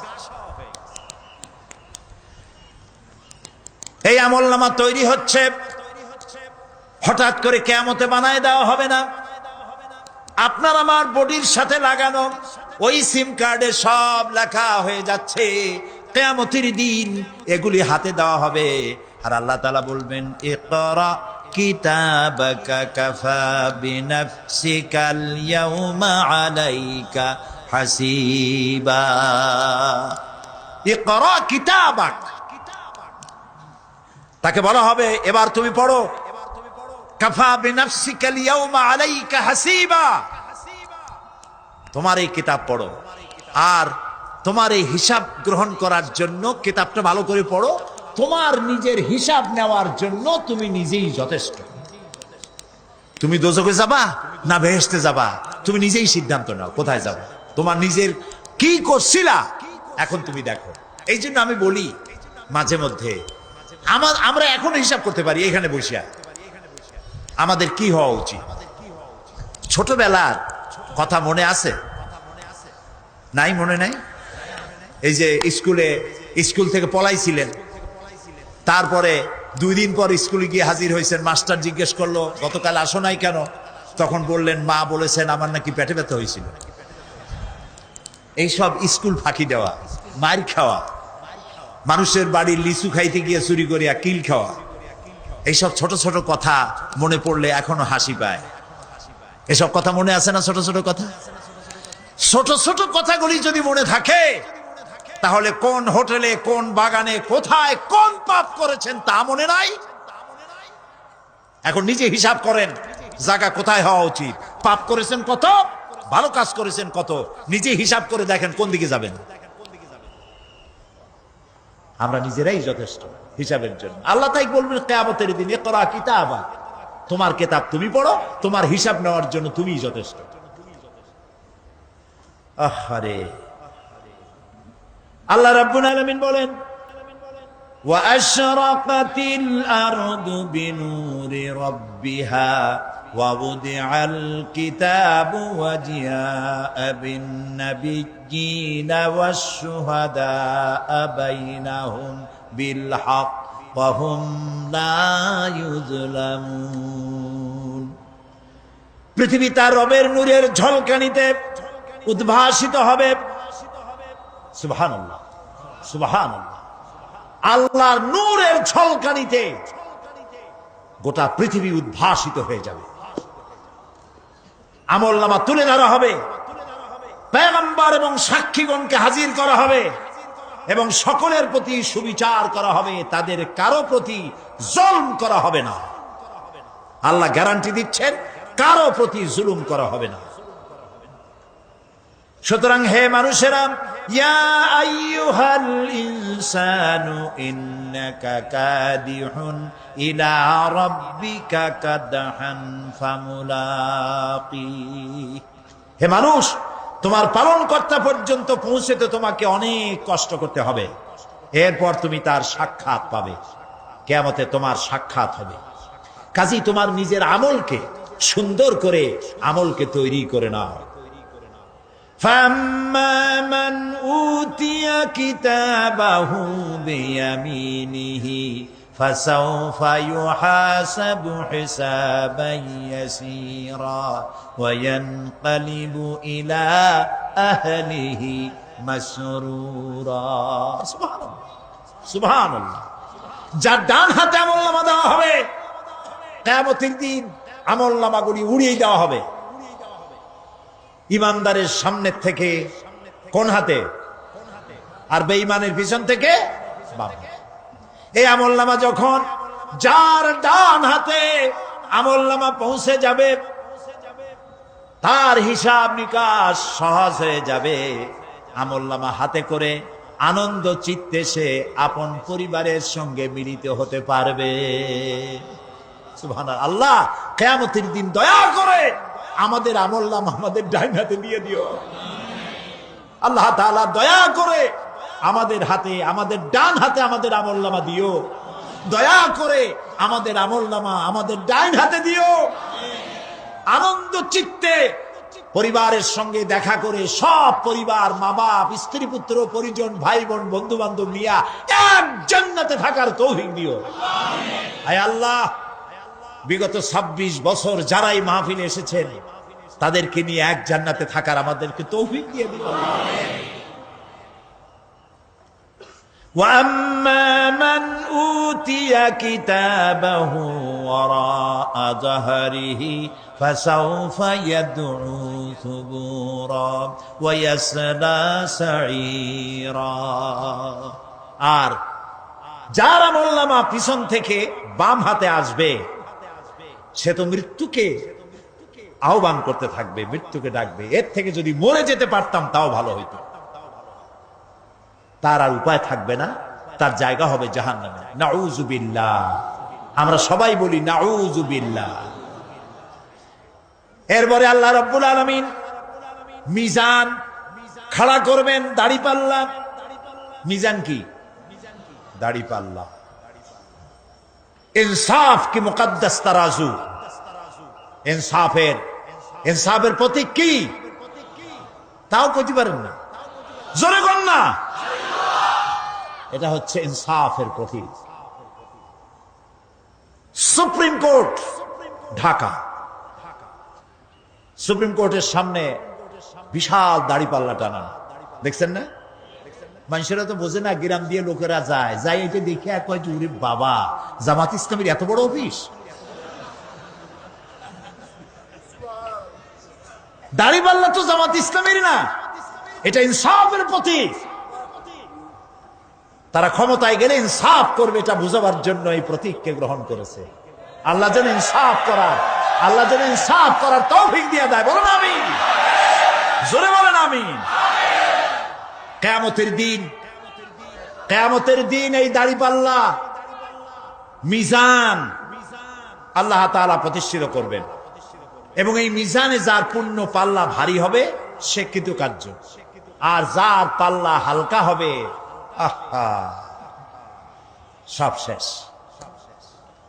আল্লাহ রাব্বুল আলামিন বলেন, وَنَضَعُ الْمَوَازِينَ الْقِسْطَ لِيَوْمِ الْقِيَامَةِ فَلَا تُظْلَمُ نَفْسٌ شَيْئًا وَإِنْ كَانَ مِثْقَالَ حَبَّةٍ مِّنْ خَرْدَلٍ أَتَيْنَا بِهَا وَكَفَى بِنَا حَاسِبِينَ। আমি কিয়ামতের দিন ন্যায় বিচারের মানদণ্ড স্থাপন করব। তখন কারো প্রতি অবিচার করা হবে না। যদি কোনো আমল সরিষার দানা পরিমাণ হয়, আমি তা হাজির করব। সুবহানাল্লাহ, সুবহানাল্লাহ। এবং হিসাব গ্রহণের জন্য আমি যথেষ্ট। এবং হিসাব মানুষেরা মনে করবে, এত মানুষ আদম আলাইহিস সালাম থেকে নিয়ে পর্যন্ত, এখান থেকে নিয়ে কিয়ামত পর্যন্ত সব মানুষেরই তো উঠবে সেখানে হিসাব হবে নাকি? একজন একজন করে হিসাব হবে। আল্লাহ বলছেন আল্লাহ সারিউল হিসাব, দ্রুত হিসাব নিতে সক্ষম। আল্লাহ নিজের কানে নিজে শুনবেন, অন্যের মাধ্যমে নয়, নিজে শুনবেন। প্রত্যেক আর আসামির কাছ থেকে, লোকদের কাছ থেকে তার বক্তব্য শুনবেন, ভায়া মিডিয়া শুনবেন না, নিজেই শুনবেন। আল্লাহর কান আছে না, চোখ আছে না? লোকেরা এই যে বইপত্রে লেখে আল্লাহ হচ্ছে নিরাকার, কত বড় বাজে কথা। আল্লাহ নিরাকার, আমরা এমন এক আল্লাহর ইবাদত করি, তিনি আমাদের কিছু শুনতে পান না, কান টান নাই, তিনি আমাদের কিছু দেখতে পান না। এরকম নাকি আল্লাহ তাআলা? আল্লাহ তাআলা কোরআন শরীফে বলেছেন আল্লাহর হাত, আল্লাহর পা, আল্লাহর চোখ, আল্লাহর মুখ। তবে এগুলি কি রকম? আল্লাহর হাত, পা, চোখ কেমন, আকারটা কেমন? এর একটাই জবাব। কয়টা জবাব? জোরে বলেন। একটাই জবাব, আল্লাহর যেমন হওয়া উচিত তেমন। সুবহানাল্লাহ বলেন, সুবহানাল্লাহ বলেন। এর থেকে আর কোনো জবাব নাই, এই একটাই জবাব, আল্লাহর যেমন হওয়া উচিত ঠিক তেমন। লাইসা কামিসলিহি শাইউন, আল্লাহর অনুরূপ, আল্লাহর মতো আকাশেও কিছু নাই, জমিনেও কিছু নাই। এটা আমাদের ঈমান, এটা আমাদের কি? সুতরাং তিনি জুলুম করবেন না এবং হিসাব নিবেন, আর যথার্থ হিসাব নিবেন। সেখানে কারো প্রতি কোনো জুলুম করা হবে না। ومن خفت موازينه فأولئك الذين خسروا أنفسهم بما كانوا بآياتنا يظلمون। আর যাদের পাল্লা হালকা হবে তারা তো শুধু নিজেদেরই ক্ষতি সাধন করবে, কেননা তারা আমার আয়াত সমূহকে অস্বীকার করত।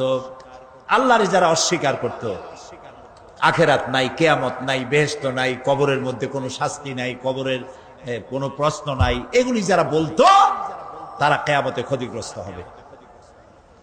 এখন কিয়ামতের দিন মিজান আমরা হালকা করতে চাই না ভারী করতে চাই? জবাব চাই। কি করবেন? যদি ভারী করতে চান, নেক আমল বেশি বেশি করবেন। আর একটি হাদিস শোনাবো, যেই হাদিসের ভিতরে পাল্লা ভারী করার মতো কথা নবীজি বলেছেন। শুনবেন নাকি? বুখারী শরীফের শেষ হাদিস। আল্লাহর নবী বলেন, কালিমাতানে হাবিবাতানে ইলার রহমান খাফিফাতানে আলাল লিসান সাকিলাতানে ফিল মিজান সুবহানাল্লাহি ওয়া বিহামদিহি সুবহানাল্লাহিল আযীম। নবীজি বলেন, দুইটা কালেমা, দুটি শব্দ আল্লাহর কাছে খুবই প্রিয়, মুখে উচ্চারণ করা একেবারেই হালকা। আর কিয়ামতের দিন এই শব্দ দুটি দিয়ে আল্লাহ রাব্বুল আলামিন মিজানের পাল্লাকে ভারী করে দিবে। সেই শব্দ দুটি হলো, পড়েন আমার সাথে, সুবহানাল্লাহি ওয়া বিহামদিহি সুবহানাল্লাহিল আযীম। সবাই পড়েন, সুবহানাল্লাহি ওয়া বিহামদিহি সুবহানাল্লাহিল আযীম সুবহানাল্লাহি ওয়া বিহামদিহি সুবহানাল্লাহিল আযীম। জান্নাতের ভিতরে মানুষের কোনো দুঃখ থাকবে না। কাদের দুঃখ থাকবে না? জান্নাতীদের। কথা কি শোনেন? সাথে সাথে ঠাস ঠাস করে জবাব দিতে পারেন না কেন? জান্নাতীদের ভেতরে, জান্নাতীদের কি থাকবে না? কোনো দুঃখ থাকবে না। একটা দুঃখ থাকবে। কটা দুঃখ? একটা দুঃখ থাকবে। জান্নাতীরা জান্নাতের ভেতরে মনে মনে ভাববে, কারণ জান্নাত তো সকলের জন্য একরকম হবে না। কারো হবে ফার্স্ট ক্লাস, কারো হবে ডিলাক্স, কারো হবে সুইট ডিলাক্স, কারো হবে second class, third class, fourth class, এরকম।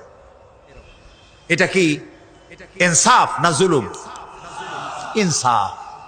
আপনি খালি নামাজ পড়ছেন, রোজা রাখছেন, হজ করছেন, জাকাত করছেন, জাকাত দিছেন, হালাল হারাম বাইসা করছেন, আপনারে যে জান্নাত দেওয়া হবে ওই ব্যক্তি যিনি তাহাজ্জুদের নামাজ পড়েছেন, কোরআন বুঝেছেন, কোরআন প্রতিষ্ঠার জন্য আন্দোলন করেছেন, জেল খেটেছেন, জরিমানা দিয়েছেন, ফাঁসির মঞ্চে চড়েছেন, তার জান্নাত আর আমার জান্নাত সমান হওয়া কি উচিত? কাজে আল্লাহ তাআলা তো ইনসাফ করবেন কিয়ামতের দিন। নবীদের, সাহাবীদের, তারপরে দ্বীনের জন্য যে যত পরিশ্রম করেছেন তার পুরস্কারটা সেরকমই হবে। এই জান্নাতের ভিতরে, জান্নাতীদের মধ্যে কোনো দুঃখ থাকবে না, একটি দুঃখ ছাড়া।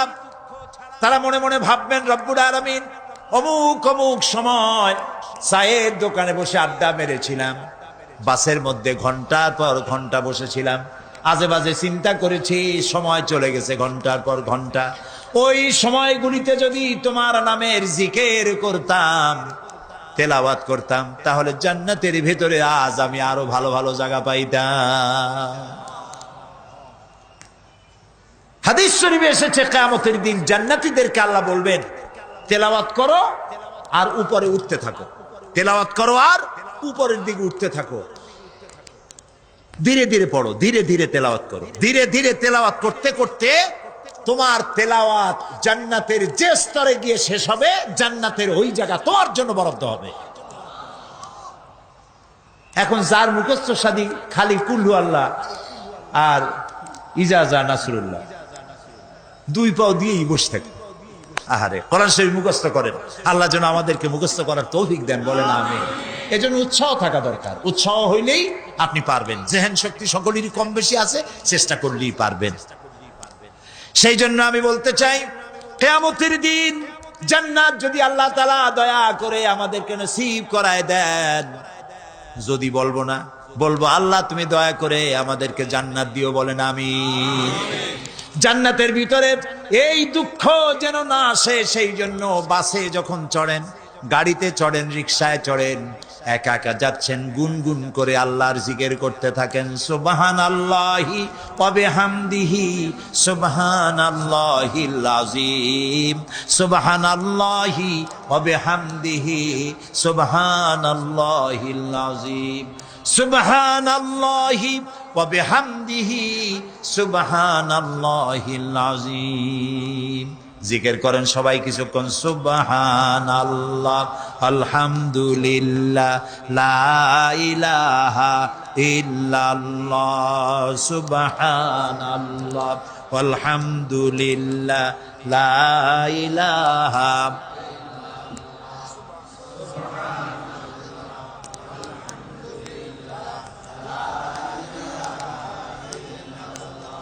ভালো লাগে না? মজা লাগে না? প্রাণ খুলে বলেন সুবহানাল্লাহ ওয়ালহামদুলিল্লাহ, লা ইলাহা ইল্লাল্লাহ, সুবহানাল্লাহ ওয়ালহামদুলিল্লাহ, লা ইলাহা, লা ইলাহা ইল্লাল্লাহু মুহাম্মাদুর রাসূলুল্লাহ। প্রিয় ভাই সব, এরপরে আল্লাহ তাআলা বলেছেন সিরাতের কথা, কিয়ামতের দিন সিরাত। পুলসিরাতের নাম শোনেন নাই? কথা না কইলে বুঝি কি? শুনছেন? সিরাত। এই সিরাত বলতে বোঝানো হয় এক ঝুলন্ত সেতুকে, যা দোজখ এবং বেহেশতের মাঝখানে সেতু বন্ধন। কিয়ামতের দিন সকল মানুষকে এই সেতু পার হতে হবে। তখন মুমিন ব্যক্তিরা সফলভাবে তা পার হয়ে যাবে, আর এ কাজে ব্যর্থ হবে সে, যে ব্যক্তি ব্যর্থ হবে সে জাহান্নামে নিক্ষিপ্ত হবে। আল্লাহ আল্লাহ আল্লাহ। আল্লাহ রাব্বুল আলামিন বলেন, ওয়া ইম মিনকুম ইল্লা ওয়ারিদুহা কানা আলা রাব্বিকা হাতমান মাকদিয়া সুম্মা নুনাজ্জিল্লাযীনা ইত্তাকাও ওয়া নাযারুয-যালিমিনা ফীহা জিসিয়া। তোমাদের মধ্যে সকলেই তা পার হবে, এটা আপনার রবের ফয়সালা, আপনার আল্লাহর ফয়সালা। এরপর আমি খোদা বিরুদ্ধের উদ্ধার করব, আর জালিমদেরকে সেখানে নত জন অবস্থায় ছেড়ে দেব, মানে জাহান্নামের মধ্যে নিক্ষিপ্ত হবে, আর ইমানদারেরা পার হয়ে চলে যাবে। সুবহানাল্লাহ। আল্লাহ তাআলার জন্য দয়া করে আমাদেরকে সিরাত বিজলি গতিতে, বৈদ্যুতিক গতিতে আল্লাহ যেন আমাদেরকে পার করে দেন। বলেন আমিন, সবাই বলেন আমিন। এরপরে শাফাত, শেষ দিবসের প্রতি বিশ্বাসী প্রত্যেক ব্যক্তি সুপারিশ বা শাফাতের বিষয়টা বিশ্বাস রাখতে হবে। দুটি শর্তের ভিত্তিতে শাফাত হবে। সুপারিশকারীর সুপারিশের জন্য আল্লাহর অনুমতি লাগবে, আর শাফায়াতকৃত ব্যক্তির জন্য আল্লাহর সন্তুষ্টি প্রয়োজন। এই দুটি শর্ত। প্রথম শর্তের প্রতি ইঙ্গিত করে আল্লাহ তাআলা বলেছেন, যেটা আমরা আয়াতুল কুরসির মধ্যে পড়ি, মান যাল্লাযী ইয়াশফাউ ইনদাহু ইল্লা বিইজনিহি। এমন কে আছে যে অনুমতি ব্যতীত আল্লাহর কাছে সুপারিশ করতে পারে? আছে কেউ? কেউ।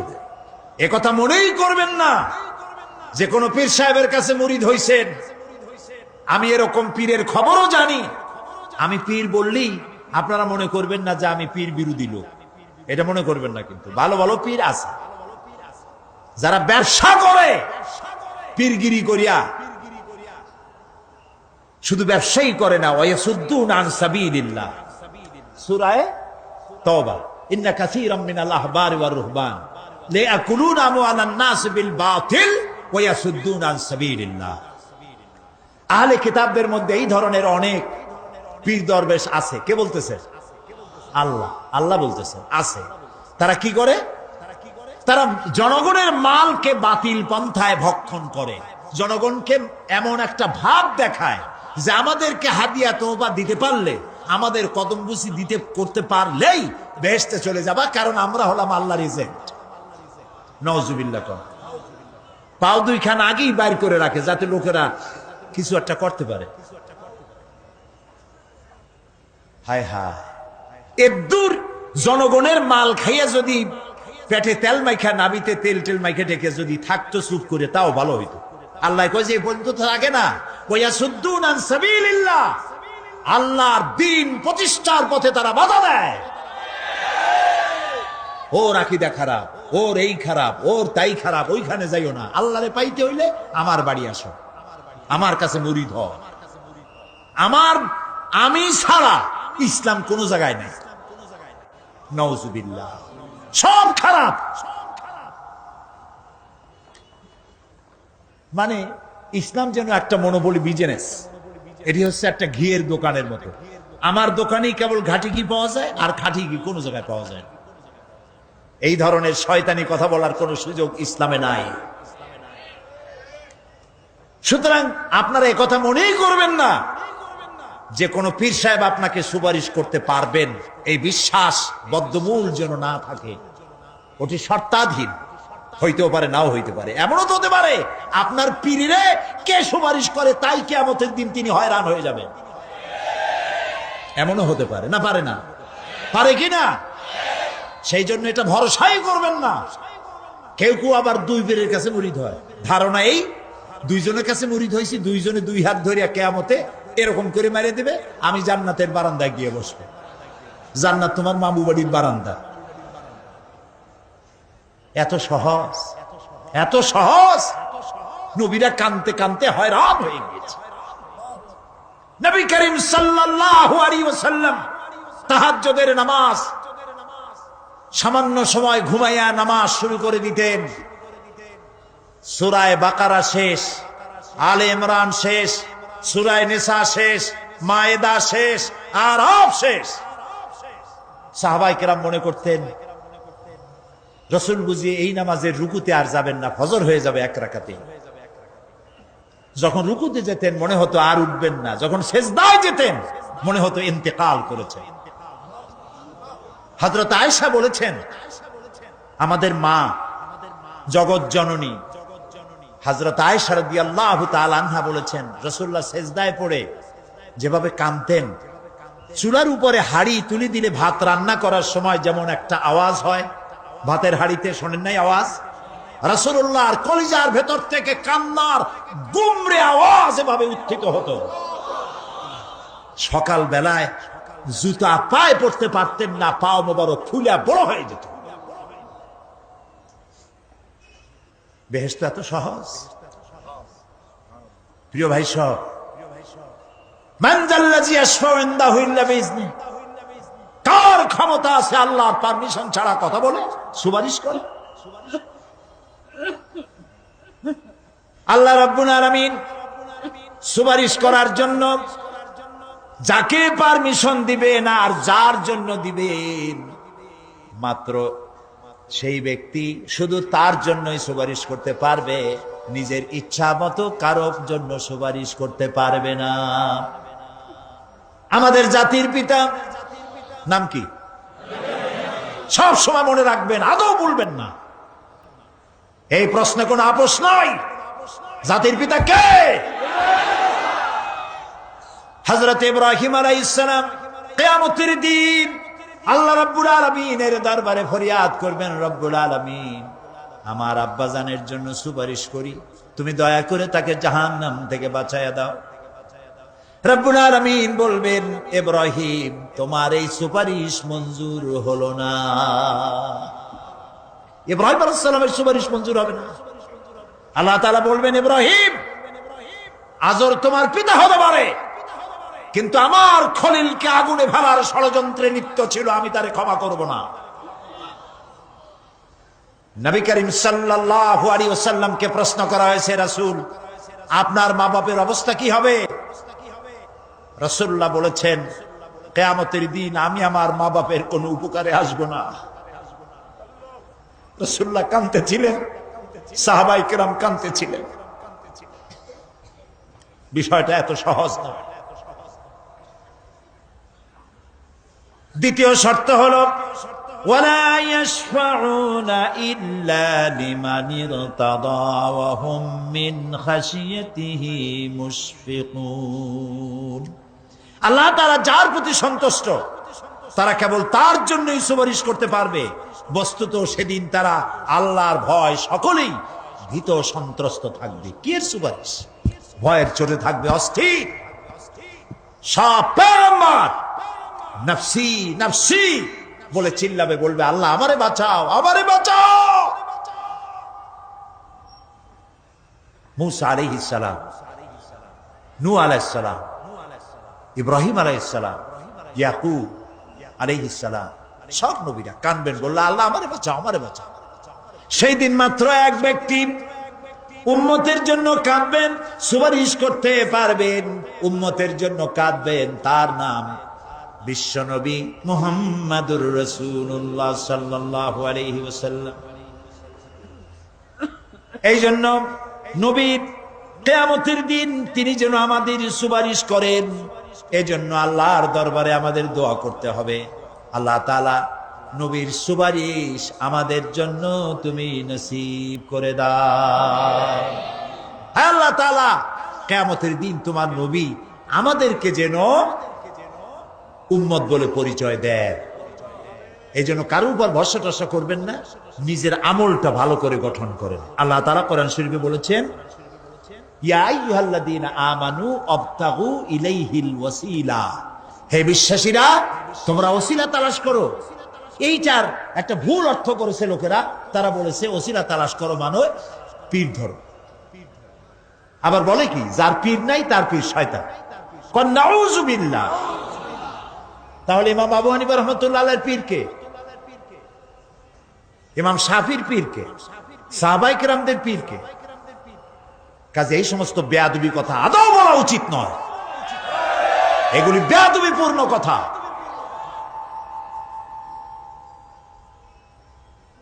প্রিয় ভাই সব, আল্লাহ রাব্বুল আলামিনের উপরে ভরসা করে নিজের আমলকে ভালো করতে হবে। অবতাগু ইলাইহিল ওয়াসিলা আয় আমলে সালেহ। অবতাগু ইলাইহিল ওয়াসিলা, তুমি নেক আমলের ওসিলা ধরো আল্লাহর কাছে, নিজের আমলগুলিকে ভালো বানাও, ভালো ভালো কাজ করো। সুপারিশ সম্পর্কে সর্বশেষ কথা বলতে চাই।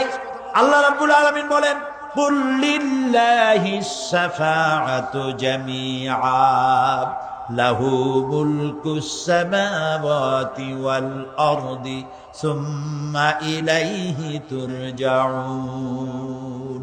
হে নবী, স্পষ্টভাবে জানিয়ে দিন সমস্ত সুপারিশ কেবল আল্লাহর ইখতিয়ারাধীন। কে বলতেছেন? শুনতেছেন কথা? কে বলতেছেন? আবার শুনাই। আল্লাহ তাআলা বলছেন কুল লিল্লাহিস শাফাআতু জামিআ। বলে দিন হে নবী, সুপারিশের সমস্ত ব্যাপারটি কেবলমাত্র আল্লাহর ইখতিয়ারাধীন। আসমান এবং জমিনে তারই সাম্রাজ্য বিস্তৃত, অতঃপর তারই কাছে তোমাদের সকলকে ফিরে যেতে হবে। সুপারিশের মালিক কেউ নয়, আল্লাহ নিজেই। তিনি যাকে পারমিশন দিবেন, যার জন্য পারমিশন দিবেন, তাছাড়া আর কোনো উপায় নেই। প্রিয় ভাই সব, এতক্ষণ যে আলোচনা করলাম এর দ্বারা প্রমাণিত হলো এ দুনিয়া ক্ষণস্থায়ী এবং আখিরাত চিরস্থায়ী। সুবহানাল্লাহ বলবেন না? এ দুনিয়া কি আর আখিরাত কি? চিরস্থায়ী। দুনিয়ার মহব্বত আমরা কোনটারে মহব্বত করি, আখিরাত না দুনিয়া? কোন বলতে লজ্জা করে?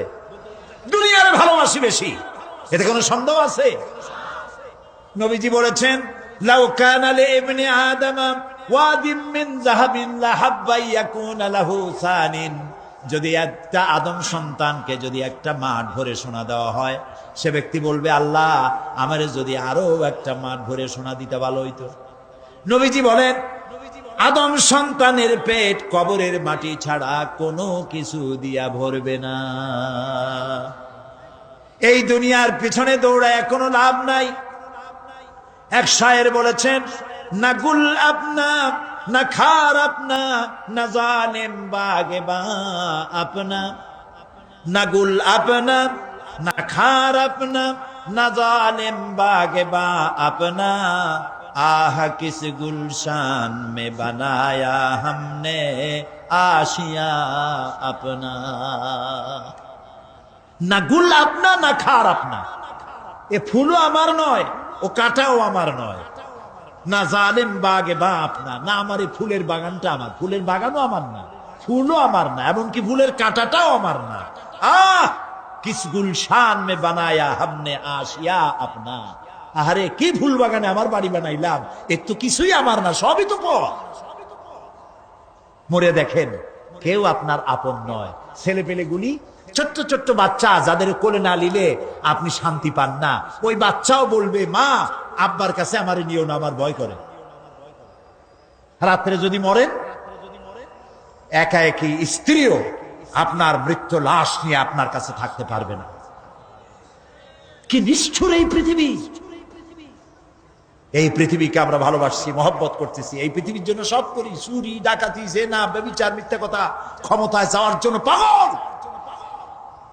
ভাঙ্গো মারো, চুরি করো, ডাকাতি করো, শয়তানি বদমাশি সমানে করছে মানুষ। এই পৃথিবী এক পরস্ত্রী, পরমা সুন্দরী নারী, পরের যতই সুন্দরী স্ত্রী হোক তার দিকে তাকায় থাকে কোনো লাভ আছে? তাও কইতে পারলেন না। কোন লাভ আছে? এ লাভ কি? ওর তো বিয়ে হয়ে গেছে। অবিবাহিত হইতো তাহলে প্রস্তাব দিয়ে দেখতেন আপনার কপালে আছে কি নাই। বিয়ে হয়ে গেছে। এই পৃথিবী এক পরমা সুন্দরী পরের স্ত্রী, এইটার প্রতি ভালোবাসা করে কোনো লাভ নাই। এটারে কেউ খাইতে পারে না, ও সবাই রে খায়। ঠিক তো কইছেন, হয়তো বোঝেন নাই। এই পৃথিবীর 1 ইঞ্চি মাটির জন্য দেখেন না শহরে কি করে, বাড়ির পাশে বাড়ি উঠাইছে, 1 ইঞ্চি জমি ছাড়বে না। হায় হা, আর একজনের রাস্তা পাক আর না পাক, জমিন ছাড়বো না।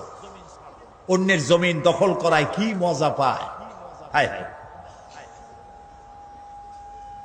অন্যের জমিন নেওয়ার জন্য পাগল হয়ে যায় মানুষ। দুনিয়াকে ভালোবাসে, 1 কাঠা জমির জন্য, 1 আঙ্গুল জমিনের জন্য মামলা মোকদ্দমা, জজ কোর্ট, হাইকোর্ট, সুপ্রিম কোর্ট, তারপরেও ছাড়ে না। ঠিক না? এই জমিনটা এত ভালোবাসলেন, এত মামলা মোকদ্দমা করলেন, এই জমিনের 1 ইঞ্চিও খেতে পারবেন না, বরং মরিয়া দেখেন জমিন হা করে আপনাকে গিলে ফেলে দেবে। আপনার হাড্ডি গুড্ডি গুস্ত সুদ্ধা মিশে যাবে এই মাটিতে। পৃথিবীকে ভালোবাসে কোনো লাভ নাই। স্ত্রী পুত্র পরিজন যার যতটুকু পাওনা দিবেন, ভালোবাসবেন, কিন্তু মূল ভালোবাসা কলিজাটা ভরা থাকবে আল্লাহর জন্য। কার জন্য? স্ত্রীর ভালোবাসা স্ত্রীকে দিবেন, মায়ের শ্রদ্ধা, বাপের শ্রদ্ধা, সন্তানের ভালোবাসা আলাদাভাবে দিবেন। আর সব থেকে যিনি ভালোবাসা পাওয়ার দাবিদার, তার জন্য রাতের বেলায় জাগুন, সিজদা দিয়ে কাঁদতে থাকুন। এই চোখ দুটা কে দিছে? এই জিহ্বা কে দিছে? এই কান কে দিয়েছে? এই সুন্দর শরীর কে দিয়েছে? বলার তৌফিক, শোনার তৌফিক কে দিয়েছে? এই হক আদায় করতে গভীর রাত্রে জাগতে হবে, পাইকারি দরে ঘুমায়েন না, একটু জাগুন, শেষ রাত্রে উঠুন, শেষ রাত্রে জেগে প্রেম করুন আল্লাহর সাথে। প্রেম কি ঢোল পিটায় করা যায়? ইনকিলাব, সংগ্রাম, এইসব পত্রিকায় বিশাল হেডিং দিয়ে কেউ প্রেম করে?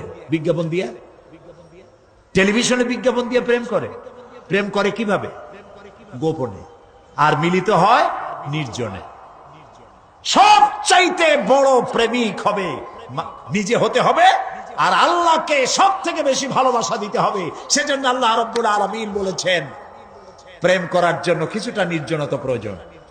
এজন্য দিনের আলোতে ওয়াজআলনান নাহারা মাআশা, দিন বানাইছি রুজি রোজগার করার জন্য। ওয়াজআলনাল লাইলা লিবাসা, আর রাত বানাইছি শান্তির বাহন হিসাবে, আচ্ছাদন। সূর্যের আলোর ঝলকানি চলে গেছে, আলোর তীব্রতার নাই।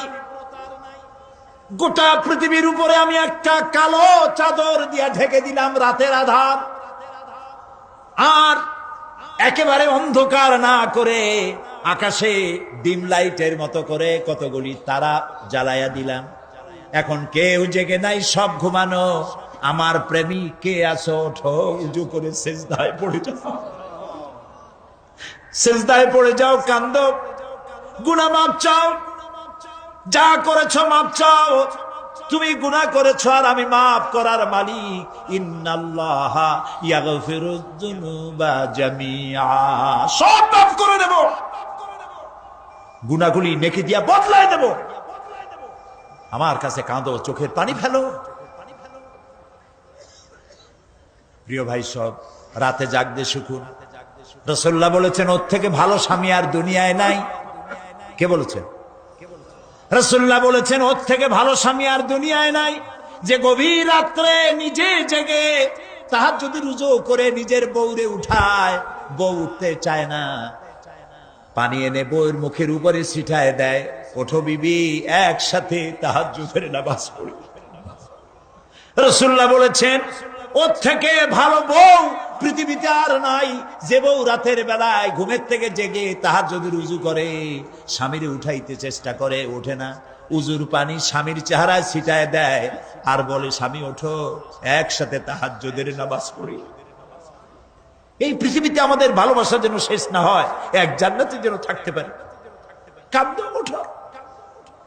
গভীর রাত্রে তাহাজ্জুদের নামাজ পড়ে মাথাটা নিচু করে গুনগুন করে গাইতে থাকে, নিয়া আল্লাহু পড়ে, নিয়া আল্লাহু ইয়া রহমানু ইয়া রহিমু ইয়া হাইয়ু ইয়া কাইয়ুম। প্রাণ দিয়া বলেন ইয়া আল্লাহু ইয়া রহমানু ইয়া রহিমু ইয়া হাইয়ু ইয়া কাইয়ুম।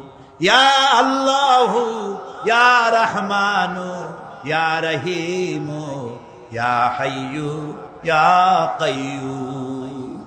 তাহাজ্জুদের নামাজ পড়ে এভাবে আল্লাহরে ডাকে দেখেন, চোখ দিয়া পানির বন্যা নেমে আসে যদি ঈমান একটুও থাকে।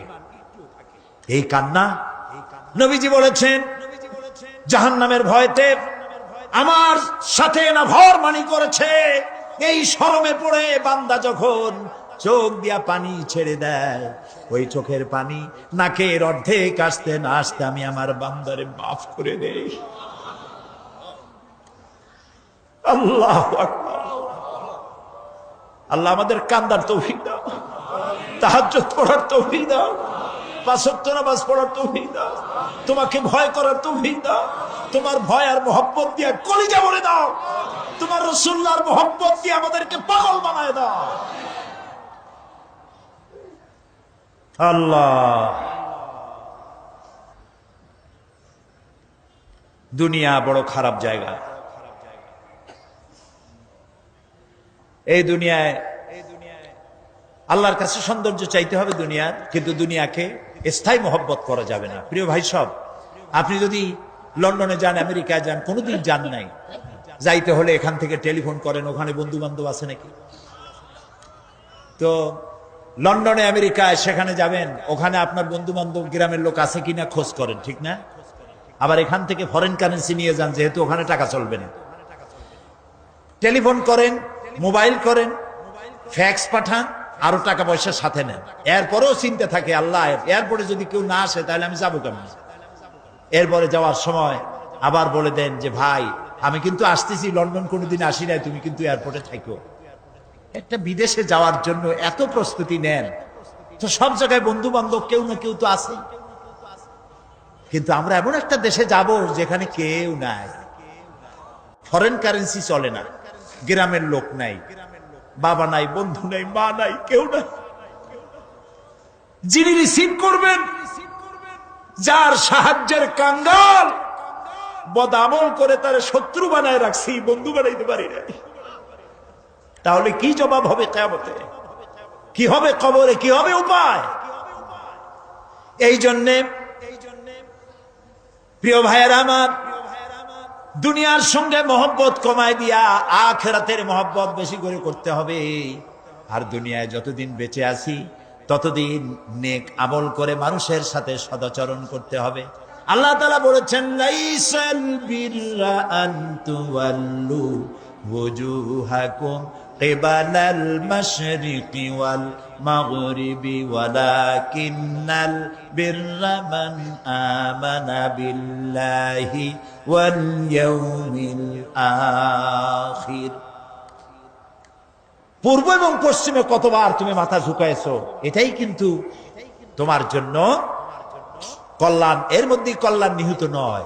তার মানে কি? আপনি কত সেজদা আল্লাহরে দিলেন, কত মানুষ তো আছে সেজদা দিতে দিতে কপালে কালো দাগ হয়ে গেছে, আছে না? কিন্তু মিথ্যা ছাড়ে না, ঘুষ ছাড়ে নাই, সুদ ছাড়ে নাই, মানুষের হক নষ্ট করছে, গভর্নমেন্টের হক নষ্ট করে, জনগণের হক নষ্ট করে, আছে না এমন? তাহলে কপালে দাগ পড়ায় লাভটা হইল কি? এই জন্যই আল্লাহ বলছেন, কপালটা, চেহারাটা কোন দিকে ঘুরাইলা, পূব দিকে না পশ্চিম দিকে, এটার উপরে কল্যাণ নিহিত নয়। প্রকৃত কল্যাণ, প্রকৃত ঈমান, প্রকৃত নেকি কাজ হচ্ছে আল্লাহরে বিশ্বাস করে জীবন পরিচালনা এবং পরকালকে বিশ্বাস করা। আল্লাহ যেন সেই বিশ্বাসে আমাদেরকে ধনী বানায় দেন, আমরা বলি আমিন। আজ এ পর্যন্তই, আগামীকাল আরো কথা বলবো। এই কথাগুলি আল্লাহর, এই কথাগুলি কার? আল্লাহ যেন আমাদেরকে আমল করার তৌফিক দেন। মোনাজাত হবে, 3 জন মুসলমান হবে আজকে, আলহামদুলিল্লাহ বলেন।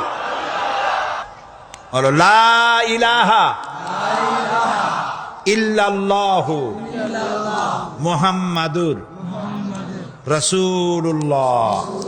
আল্লাহ ছাড়া কোনো ইলাহ নাই, মাবুদ নাই, উপাস্য নাই, মুহাম্মদ সাল্লাল্লাহু আলাইহি ওয়াসাল্লাম আল্লাহর প্রেরিত রাসূল। আশহাদু আন লা ইলাহা ইল্লাল্লাহু ওয়াহদাহু লা শারীকা লাহু ওয়া আশহাদু আন্না মুহাম্মাদান আবদুহু ওয়া রাসূলুহু। আমি সাক্ষ্য দিচ্ছি, বলো জোরে, আমি সাক্ষ্য দিচ্ছি আল্লাহ ছাড়া কোনো ইলাহ নাই, উপাস্য নাই, মাবুদ নাই, তিনি এক, তিনি একক, তার কোনো অংশীদার নাই। আমি আরো সাক্ষ্য দিচ্ছি মুহাম্মদ সাল্লাল্লাহু আলাইহি ওয়াসাল্লাম আল্লাহর বান্দা এবং তার প্রেরিত রাসূল। সবাইকে বলো আসসালামু আলাইকুম। আল্লাহ তাআলার মেহেরবানি, এই 3 জন যুবক ছিল অমুসলিম মুশরিক, এখন আমাদের তাওহীদবাদী ভাই, আলহামদুলিল্লাহ বলি। আল্লাহ তাআলা তাদেরকে উত্তম মুসলমান বানান, আমরা বলি আমিন। তাদের দুনিয়ার যত বিপদ আপদ আসতে পারে ইসলাম কবুল করার কারণে, সমস্ত বিপদ থেকে আল্লাহ তাদেরকে সাহায্য করুন। এই তিন ভাই এখন আমাদের মধ্যে নিষ্পাপ, মাসুম, বেগুনাহ। সুবহানাল্লাহ। আমি এখন এই বিশাল জনসমুদ্রের পক্ষ থেকে এই নিষ্পাপ তিন যুবকের সাথে আলিঙ্গন করছি।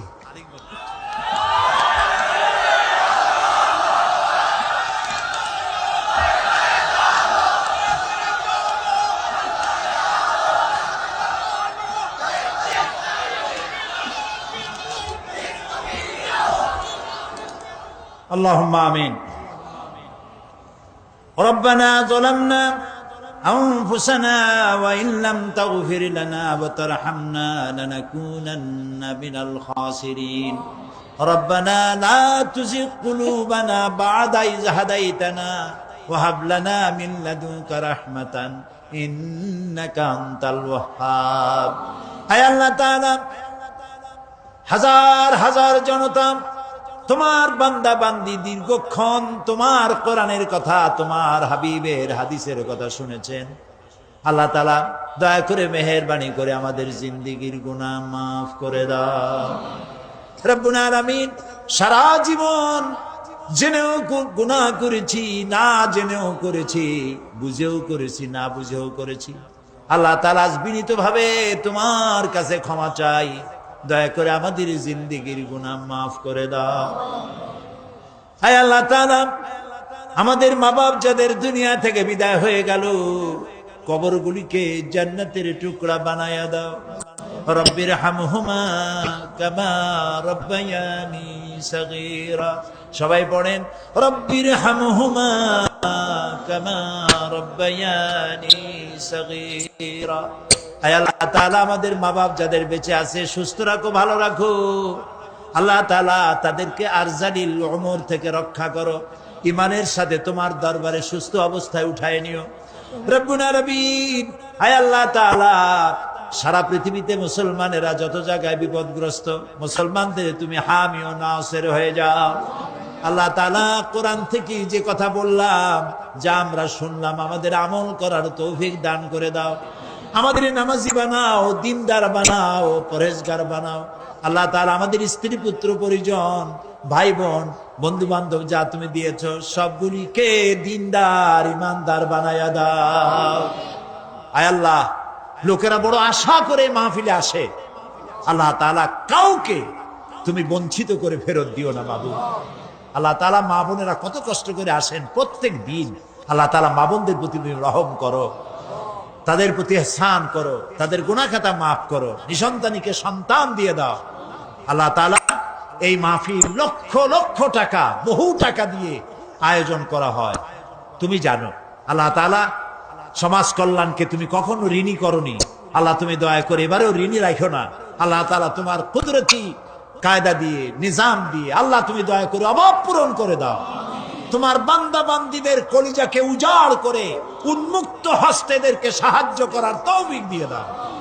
আল্লাহ তাআলা, যারা নাকি ঢাকা থেকে বহু জায়গা থেকে কষ্ট করে বইপত্র ছাপায় নিয়ে আসছে, আল্লাহ তাআলা, তাদের বইগুলি মানুষের হেদায়েতের জন্য আল্লাহ তুমি দরজা খুলে দাও। আল্লাহ তাআলা, সকলকে দ্বীনি ইলম অর্জন করার পিপাসা বাড়ায় দাও। আল্লাহ তাআলা, আমাদের যার যে রোগ আছে, অসুখ আছে, আল্লাহ তুমি মাফ করে দাও। আল্লাহ, আমরা রোগাক্রান্ত। আল্লাহ তাআলা, আমরা রোগাক্রান্ত, আমাদেরকে দয়া করে ক্ষমা করো। আল্লাহর একটা কথা বলি, তুমি দয়া করে আমাদের চোখ দিছো, কান দিছো, মুখ দিছো, হার্ট দিছো, কিডনি দিছো।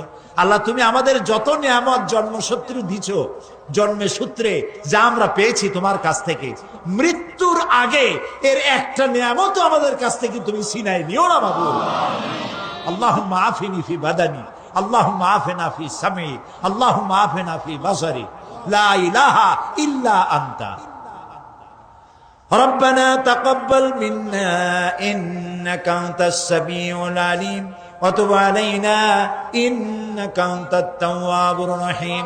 سبحان ربك رب العزة عما يصفون وسلام على المرسلين ওয়ালহামদুলিল্লাহি রাব্বিল আলামিন ওয়াজআল আখিরা কালামিনা ইনদাল মাউত লা ইলাহা ইল্লাল্লাহু মুহাম্মাদুর রাসূলুল্লাহ। আসসালামু আলাইকুম ওয়া রাহমাতুল্লাহ।